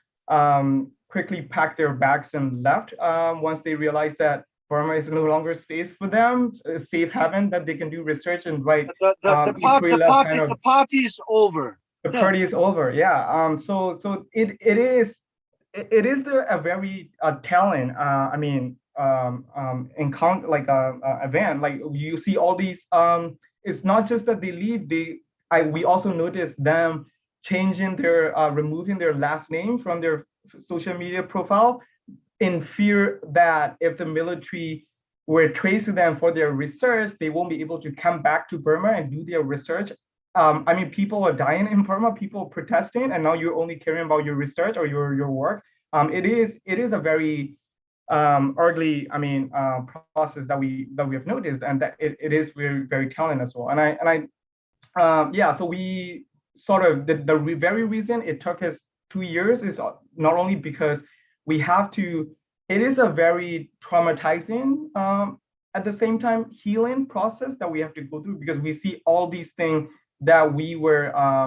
that we encounter as minoritized scholars or researchers working on Burma. And the last trope is what we have seen is oftentimes, and I think it is true, especially today as well, oftentimes these white researchers claim moral authority over the issues of Burma. Specifically, we pinpoint the encounter with the Burdett Lander, the famous journalist Burdett Lander, in an event back in 2018, when he was given a talk at the Burmese, a liberal institution, namely Burmese Institute, and he was spouting this rhetoric that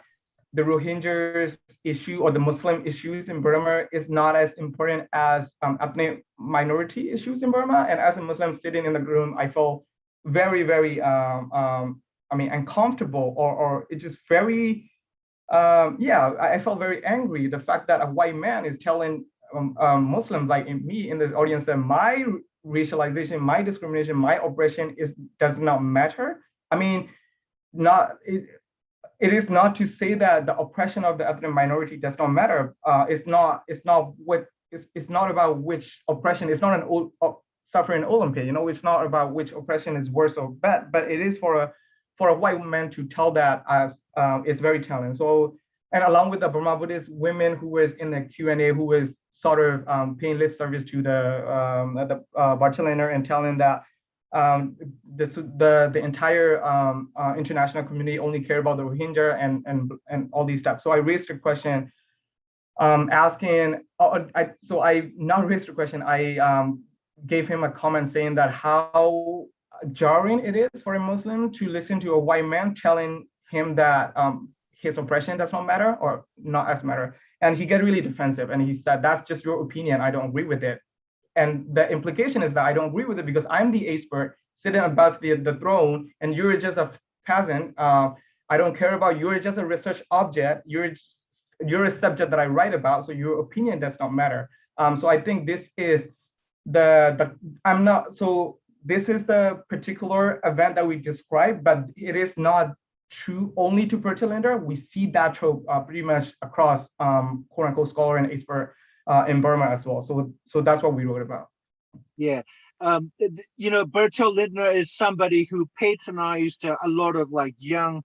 dissidents who later became journalists or who make a living as journalists, you know, like former head of the Democratic Voice of Burma, DBB, a friend of mine, Koye Chanai, and also Aung Zaw with the Irrawaddy. And, you know, these were like, you know, people, the young students who fled the country after the bloody crackdown in 1988, and they became journalists, right? And the sad thing is, like, you know, Bertolt Lindner, framed the Rohingyas as a security threat, you know, and then he would never write anything like that if there were Buddhists taking up arms, you know, like because the Rohingyas happen to be Muslims, and so all of a sudden you're a threat to the civilization because you're from an Islamic background. And so, you know, it's not just simply white men telling Muslims that your oppression doesn't matter. It is inherently very racist. And, you know, Islamophobia is a modern form of fascism. And so I would say Lindner is a fascist. Yeah. Now, this is no exaggeration. You know, there is no qualitative difference between Islamophobia that, you know, project Muslims or people of Islamic faith as a threat to the entire civilization of humans, and the you know, the Nazism and fascism that portrayed Jews and Jewish people as leeches and whatnot. And so, you know, I want to make it clear that Islamophobia is a new form of fascism. Yeah, and so let me invite Ko Ne Sanlin. That you worked, you know, you actually helped without taking a single penny or cent. From CNN, from New York Times, you know, Human Rights Watch, Amnesty International. You interpreted for them. You identified places and people. You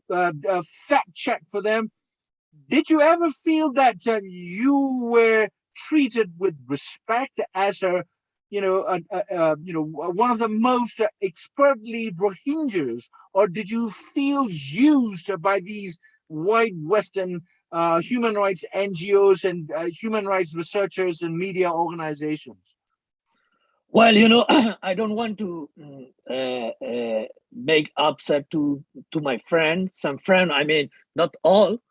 There are some allies, you know, who are still helping, and organizationally and individually. But you know, since 2012, I have been giving almost my time for this Rohingya cause. So I have like at least 300 individual researchers, you know, who are working for their organization, and you know, some are doing their master thesis, some are doing their doctorate thesis. So I gave them like, you know, minimum 3-hour time. You know, I never charge them. You know, I'm the free labor. You know, I was always happy to help them because, you know, being a member of, you know, the oppressed community, just, if we get a voice from a corner, that would be helpful for us. But, they interview, I give them the time, whenever they give me the homework to do, they identify the place, everything, whatever they want, I do in time. But, after they finish their work, they disappear, even they don't want to, occasionally, people, greet each other, so what I notice is they are not our friend, they use my colleague, for their need, they are not helping our cause. Yes, of course, that there are some organizations, still when we tell them, you can use this term, the ethnic cleansing, you have to use the genocide term, if you don't, accept what we are saying, you can consult with all the genocide scholars, they will tell you the same. So they honor our request, There are some organizations, I don't want to name them, but still, they are using this, the ethnic cleansing, which has no legal definition, which is also not helping our cause. So this way, sometimes, I feel very disrespect, whenever, they are like, they dealing like, they're subordinate. Even, I was the free labor, I was just trying to help, because this is my community cause, this is the freedom for the more than 1 million people back in Myanmar. So I help them, but I feel really disrespect. Sometimes they deal like the subordinate. They're subordinate. I'm not their pay staff. So I'm not saying all are the bad, but there are also some handful good people. They always keep their respect, and they understand, they're our feeling, how, just Machume Pai also told us, how they really feel, how the victims are feeling. There are a handful of people, they are alive for us. Like, we don't need to ask them, they are not pressuring. They always give us, that this is our suggestion, whether you take it or not, this is our suggestion. This would, some are, they are,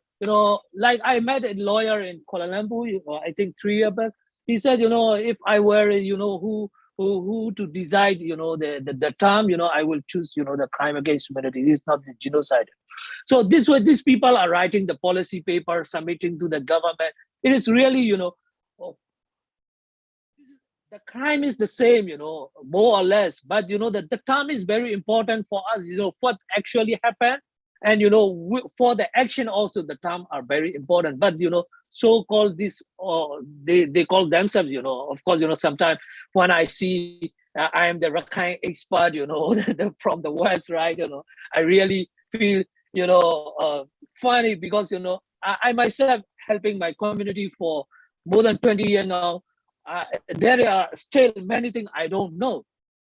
I speak my Rohingya language, and I have the relative there. I have the dozen of people volunteering for me and sending me the information. So let's say I know most of the thing, but still I cannot call myself expert, because there are a lot of small things I don't know. But I'm not sure how if they work in the NGO for 1 year or 1.5 years in the inside the country and inside the camp, they call themselves the expert, and they start manipulating our cause. And for all they want is they will write the article, they will write the policy analysis, and we have to tweet, oh, great piece by the so and so. That is what they want. Even there are some the people who we want for many. If we write something, they don't want to retweet, or they don't want. This is yeah. And also another one thing, what I want to highlight, this is if they are listening now, that is good. End of the day, we have to live together. I mean, the Rohingya community or the Burmese community, we have to live together. Dividing among us is, it is really disaster for us. So we have been trying for this unity, but among the activists, even among the activists, there is the disunity. This comes from the outsider. I want to point out. They always, they pick up the people. They brainwash, and they pick up that someone, who is going to follow exactly what they are saying, then, we have the clash in the policy, This way, this unity is creating among the oppressed community, not only in the Rohingya or the Burmese, but also across the world. This is, I am saying, generally, happening. Yeah, well, I mean, one of the before I asked Chume Pine to share her thoughts further, even the term civil society, right? That when it's used by the Americans or British, that it simply means that the local elites who would do the biddings of Washington or London or Brussels, right? So I mean, I'm not making this up. If you look at the some of the cables sent from Yangon, the U.S. Embassy to Washington D.C. State Department, the charge d'affaires at the time, I think like Carmen said, basically civil society is the networks of people that would support the U.S. interest, and civil society not as a radical, cultural radicals and, economic reformers who don't want a corporatization or neoliberalization of Burmese economy. And those are the people that are not going to be, considered as respectable civil society actors. If you look at, the embassy cocktail parties in Yangon, a lot of the local Burmese who speak fluent English and studied in the US or UK or other places, they are the chosen ones, right? And their voices have been presented in research papers. They are invited to meetings in Washington, D.C. or London or Germany, wherever. They are presented as the voices of the people, right? So like in terms of like foreigners, foreign scholars writing books about Burma, the more you know about your own country, the less confident that because you are, I've been studying this for like 35 years as a professional student. And, there are more things that I do not know about Burmese society. There are classes, there are ethnic groups, there are subcultures, there are different, communities, there are different circles. The more you know, the less confident you becomes as a scholar. Yeah, that's in sharp contrast to how international scholars approach Burma. After 6 months, they got a book contract, they're ready to write. And I've studied this for 30 years, and I still feel that my knowledge is not good enough to present. Yeah, and so, Chume Pai, do you have similar experiences? Studying your own community, your own country, or our country, it's multiple ethnic nations, multiple classes, multiple ideological groupings, right? How do you approach the study of your own people, your own country? Yes, thank you, Guzani. Yes, so just like you, I also feel now I'm in my kind of 4th year in my PhD programs. I have done my master's, so I've been also focusing on Burma, either in the diaspora or back home. And the more I study about it, I feel like the less I know, right? So I mentioned that a little bit when I was speaking in Burmese too, that for local people, right, like us, either you're within the boundaries of the national borders or not, we don't feel confident calling ourselves experts. But wait, there are these people, like what Kone Sanlin was also saying, right? They just feel like they could come into maybe visit a camp, Rohingya camp either in Bangladesh or Malaysia, and then they just go back. They spend there for 3 months or something, right? And they feel totally ready to write a book. I'm not gonna judge whether or not what they can do or not, but there is this already. It is, for me, like also from a feminist perspective, that is a very imbalance and affect, meaning that the way we feel, right? We as formerly oppressed and also currently like neo-colonially oppressed people, we just don't feel comfortable saying that, but for these people they do. So for example, right, in your introduction, you also mentioned that I am kind of running this this network called Aruna, and just right before the coup, we were organizing, like my objective with this space is to highlight these voices, right? Because I myself cannot know the whole of Burma, so I need other voices from their own perspectives. And we will organize a panel to talk about a different kind of social sciences and humanities approach to Burma with the local scholar, people who are, from Burma, born and raised there. And there was this white man, some of you probably already know, who called himself a Rohingya expert, and he has spent time in the camps in Bangladesh and Malaysia. And somehow he was blacklisted during the Aung San Suu Kyi era and came back to the US and now studying PhD, right? He came and commented under our post saying that because this guy from Yes. Pennsylvania, Kurt Morset. Right. Yeah. Yes, I just didn't want to name. But no. We have to name names. Exactly. I mean, we have to name names that they're very dangerous and harmful people to our communities. They are part of the wedge that has been driven into our own activist communities. They split people. Yes. Turn them into cliquey groups. Yes. So in the Western stage, right, like people like him kind of blame himself as a Rohingya rights activist, etc., right, usurping these voices like Rohingya actual community organizer, like for example, Kone Sanluing, right? And then they came back, and when they got blacklisted, we write that in our essay too, right? They could just easily, they have a US passport, they could easily just come back and go do a PhD, right? But there are so many Rohingya people who cannot just do that.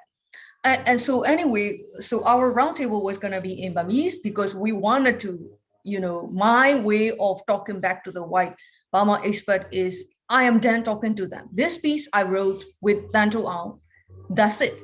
I am not interested in engaging in any conversation further with them because that's my waste of my time. I am more now interested in talking with my fellow maybe scholars and also thinker, in the sense that you don't necessarily have to be in the academy, in the university to think, right? So I'm more interested in that now, and that's my way of talking back to them. So the roundtable was in Burmese, planning to be in Burmese, and he came and say as if like, oh, so you're gonna speak in Burmese, so you're not welcoming the other ethnic languages. So I replied, so do you speak any other ethnic languages? I would love to have you on panel. Does he speak Burmese? Maybe a little bit, I think, because he has spent some time in Burma, in Yangon, and etc. So, but that's exactly my point. What Kone Sanling was saying, that they came in and trying to divide, right? Oh, we're gonna only focus and support now Rohingya. So then I see a lot of Rakhine people feeling like left out. Oh, like we've been also oppressed, and that the situation became worse, in my opinion. The way they wrote and the way they, trying to play it up to the benefit of the West or the white. When I say white, I'm not talking about just the white bodies. I'm talking about whiteness, because some brown bodies also re-emulate that, and they're scared. What I see, right? They're scared when they have to talk to the whites, but I don't understand why. And I'm just a student. I'm still young in my studies and everything. And I look up to some mentors and I feel sometimes disappointed because they are not as radical as I want them to be. And I just feel like, okay, so, so that has been my kind of experience. If I have to answer your question, Guzani, yes. Yeah. So I think like Tanto Aung has to leave. And so we can wrap it up in the next 10 minutes or so. So I'll keep the floor open to both of you, and so just take the opportunity to share your final thoughts. Yeah, let me. So just Machume by finish. So let me talk. So in my, what I want to tell is, there are the people who are helping us with, whether they have the, earning source for grant or not. I don't really care. When the people work, they should at least have something for survival. So, I really oppose those, talking about the peace and, it is the big project we know we have been to the many country, and how the funds are flowing for this so-called the peace project. So we don't really want this, and like they always listen to our voice, for their policy analysis. Yes, we are not acceptable to those policy maker, we cannot reach to them. But, if they represent, if they want to raise their voice on behalf of us, at least they should listen. Sometimes, they make fun, like, our people from the camp, one, they ask, the international community to, sorry, I lost my AirPods. So for our people, they said, for their safety and security, they need for the UN peacekeeping force and the other, the security forces from any, the country to protect them, when they go back to their homeland. So they make fun of it, like this is impossible, and they never want to raise, this in, their policy analysis or anywhere, even in their tweet. So what we are demanding is, we know what we will need when we go back to our homeland, and what is lacking there. We know the best, they are not the people who should say, what you need, what you don't need, they can just advise us, we know this is the impossible, that the UN Security Council will never let this to happen, because Russia and the China are there, everything there. But still, the demand is demand. But I feel, really bad when I share this discussion, panel discussion in a Turkish media, so-called a Rohingya researcher, making a lot of things in the name of research. And also there are the confidential research that, writing a report like a CIA, who is doing what. That report leaked to me, and I also share with the Kozani, he also read it. So things are happening like that, So when I share the panel with that person, that, making fun of, this asking the UN peacekeeping force. So they have to, if they, they can only access to the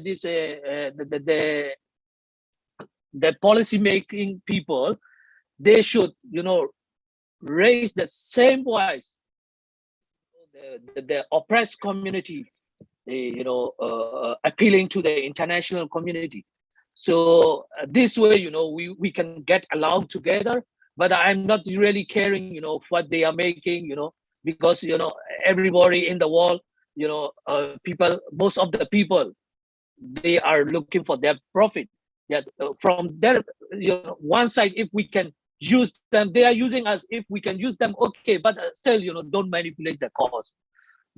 That is all. Yeah. Yeah, I think the Machumepa, as you will be aware, what I've noticed myself, like in TV debates, on the major network news, as well as news articles. I've been dealing with the media since 1990s, early 1990s, and so almost basically a quarter century. Like I've been like dealing with the international media outlets, all majors and minors. But what I've noticed recently that has been a pattern is that there are articles and news reports and debates about our Burmese people, what is happening to us,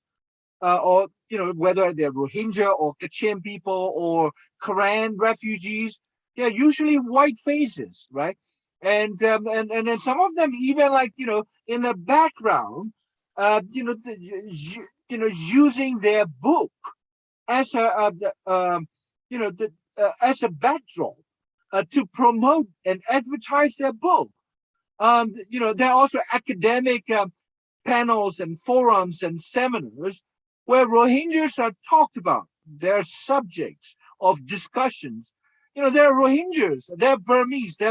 women, they're Kachin women, right? There are disabled women. There are like, gay, lesbian, Burmese. These issues are all discussed, but we are never given. Our people are never given,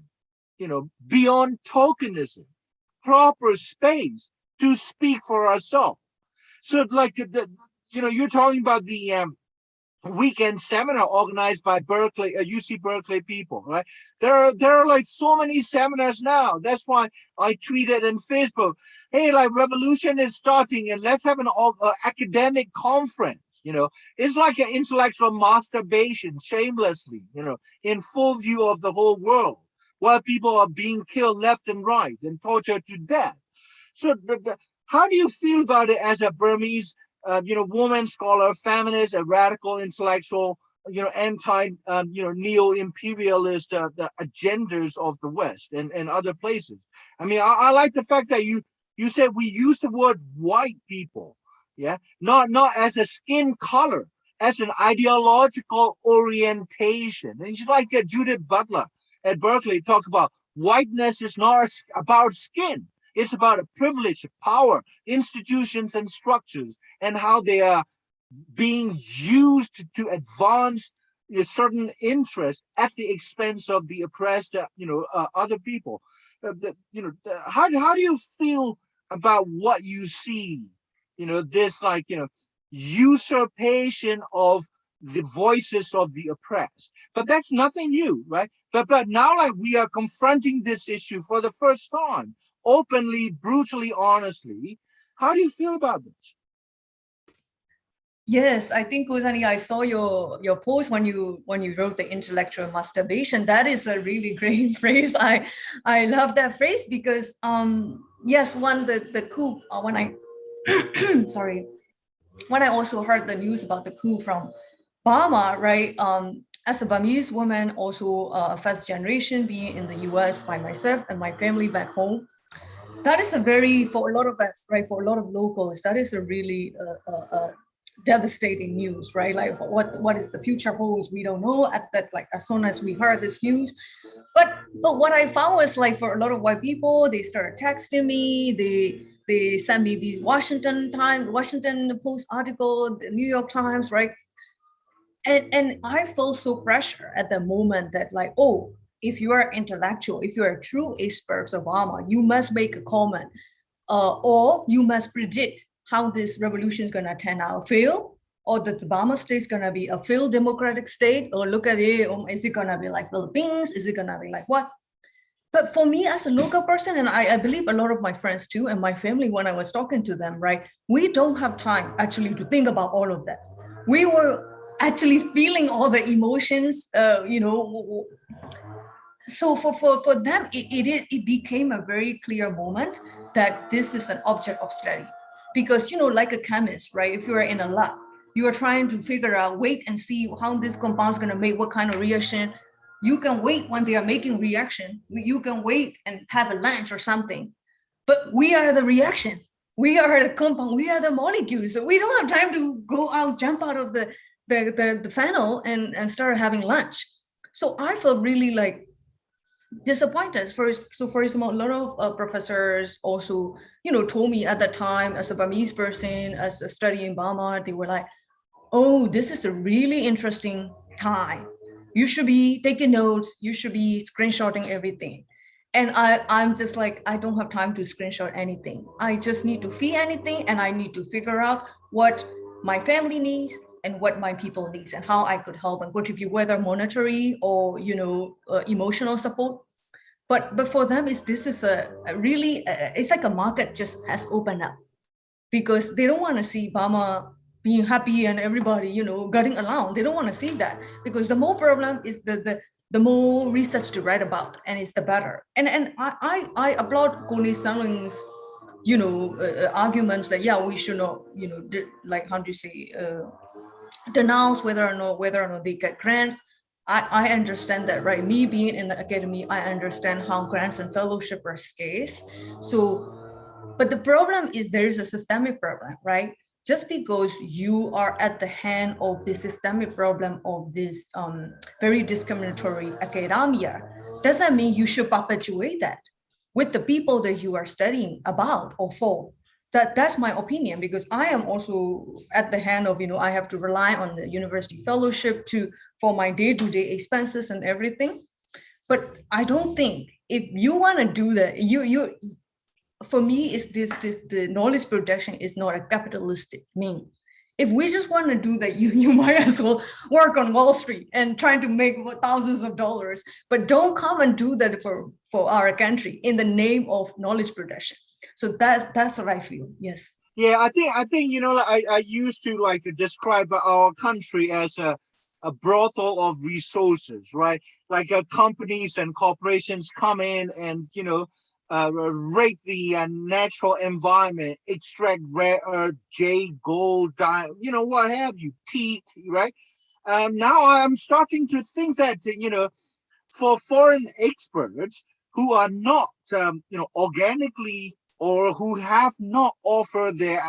acts of solidarity, right? Recently, I saw a tweet by an American, a woman who was very angry at the INGOs and others from the West who packed up and left since the coup, and don't do anything. While the country was commercially and otherwise opening up, they were among the very first to reap the benefit of Burma's opening, not the locals, right? And to her credit, she was tweeting, you know who you are. You have made a niche and made money or career or name, and now the country needs people like you to help, and where are you, right? So don't just tweet and don't just pray. If you pray with your wallet, or pray with something concrete, right? And so I'm starting to see that Burma, or our country, is a brothel of raw data insofar as the academic researchers, right? And NGOs, human rights documentation units and whatnot, right? And so I think let me give Kone-san in just a few minutes, and then I will give Machume Pai the last word. Do you have any final thought to share?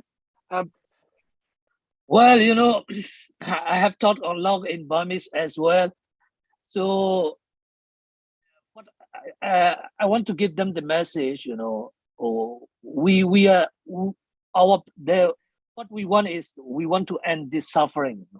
So we don't want, like, Machume also mentioned, they don't want to see that, we have everything perfect, once, we ended, our suffering ended, they will not have anything to do there. So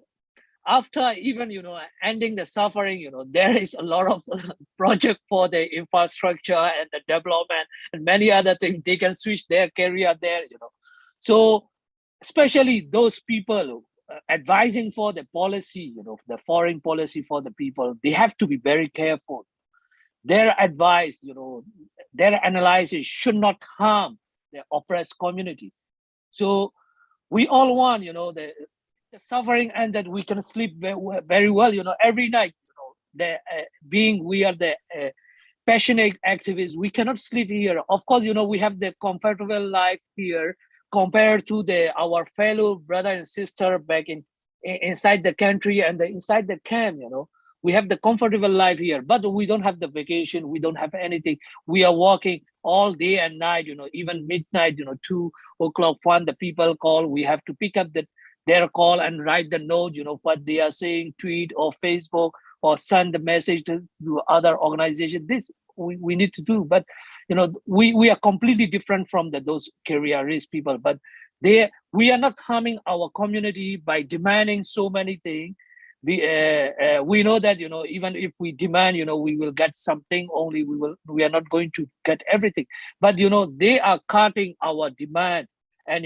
they are making decision on behalf of us. That is really harmful. They cannot make the decision on behalf of us, and regardless of the language barrier among us, or with the refugee, they have to listen, and what they need to do is, what these people want, what the the international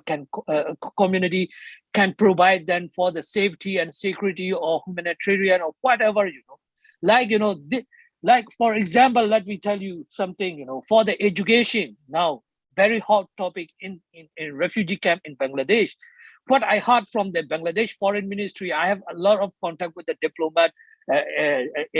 based in the different country and also in Dhaka. I asked them why your authority has issued this, the restriction. They said, some NGO came to us and asked, for the integration here, they teach them the Bengali language, Bengali culture, which is, they don't want. They are hosting the more than 1 million refugees. If they are integrated to their society, then they will never go back. So what I told to Bangladesh is, what we want is in the learning center, the home-based center, we are teaching them the Burmese curriculum. We don't want your language or your culture. We don't care, we want to go back to our country. So this way, this is really harming now. We have a lot of, the center, those center, opened by the UNICEF or the other. These are the playground. I saw with my own eyes, the children go there for the biscuit and, just sing the song and they come back, they never learn anything. The teacher, appointed there are by the bride, those never passed the primary school, maybe there are some qualified, but I don't know, but that everyone from the camp, they are saying that, the people go there just to play and they take the biscuit, not for the education. So, on behalf of us, they go and ask, without our consultation. Now it is harming the whole entire community. This way, happening also with the foreign policy of the all the Western country. Maybe these people are, harming the community. This is what I want to highlight. Thank you. Yeah, I mean, I think the categorical failure of foreign expertise, as well as the experts that had collaborated with the genocidal military regime, like Tan Minh U, Choi Yen-line, Aung Naing U, all these guys, right? And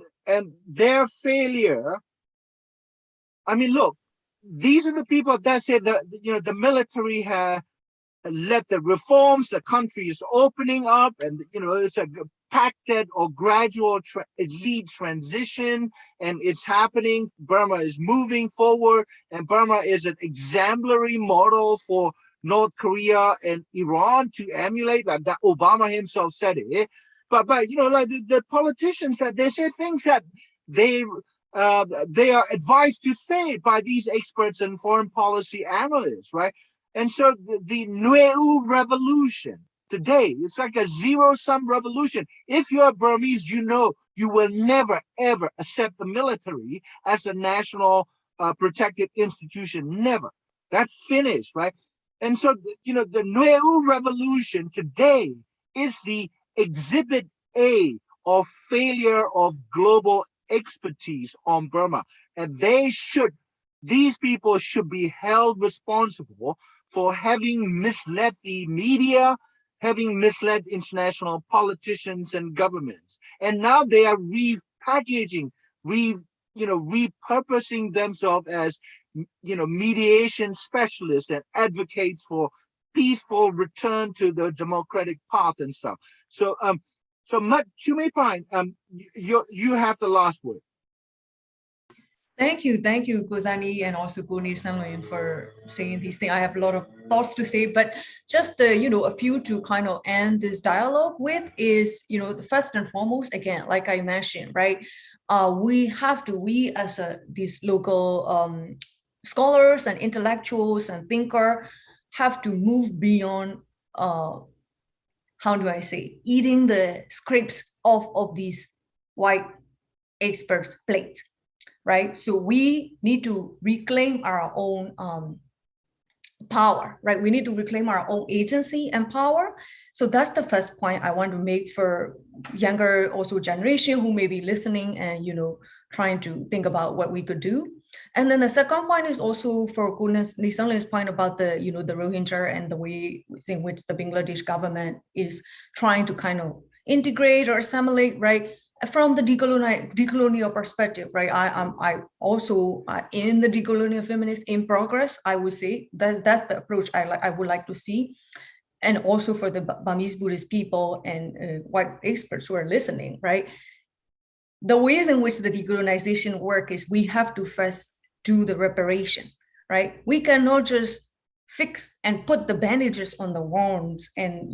let's try to teach the Rohingya people this language and that language, trying to integrate them into this country, that country. We have to first listen to what the people want and give it back. And some of those giving back are material, and you have to. And a lot of white people don't want to do that, right? Because this is my material now. So that's the second point I want to say to those people. And then the third point is also the point in which we end our essay with the Tan Tuong and my co-author essay, right? We need more people, right? Because like what Kuzani was saying earlier, like I cannot know the whole Burma alone. And I will never call myself a Burma expert just because I'm studying Burma and it's my country. I just don't feel comfortable. So we need more people trying to contribute to this conversation and dialogues like these in the future. And I hope really to see that. And I hope that will be a byproduct of, our new revolution as we are fighting against this patriarchy and Burma Buddhist supremacy and also the fascist military. So those are the 3 points I would like to make. Yes. Yeah, well, thank you. While in the midst of the revolution, we are organically tied to this revolution emotionally. We contribute in any material way we can, and we are not separate. We are, outside the country, but we are not out of the revolution. Yeah, and my own comments is I think we need to move beyond. The talking back the white system. We need to create alternative spaces. So we need to, we cannot long for affirmation. We cannot lick the crumbs, as you put it, of the ground that are thrown at us, right? We cannot be silent simply because we got a few grunts here and there, and we cannot walk on other people's stage. We have to build our own stage, and no oppressed has ever been, given freedom, intellectual, ideological, or material. We have to grab the freedom. We have to fight for it. We have to seize it. So, so thank you so much to both of you, and also Tan Tuong for staying almost 2.5 hours. We need to continue next year, and if you're listening from Southeast Asia or other places, you're listening to the Forces of Renewal Southeast Asia. We are a radical intellectual and activist forum. We invite any languages, contributions, oral, the audio, visual, the poetry, essays, anything as radical as that you want to be. There is no censorship, and you are listening to Mat Chume Pai, the PhD candidate in cultural anthropology at the University of Colorado in Boulder, and a Burmese activist, scholar, intellectual, and feminist. And Rone Salme, co-founder of the Free Ranger Coalition and one of the foremost, experts on the Rohingya affairs. And we have been confronting frontally the issue of how Western and local elite Burmese experts have been harming our people, and they are doing harm to the people and damaging the prospects for a successful revolution. And both of you have a wonderful Christmas break, and we'll see you next year in a week's time.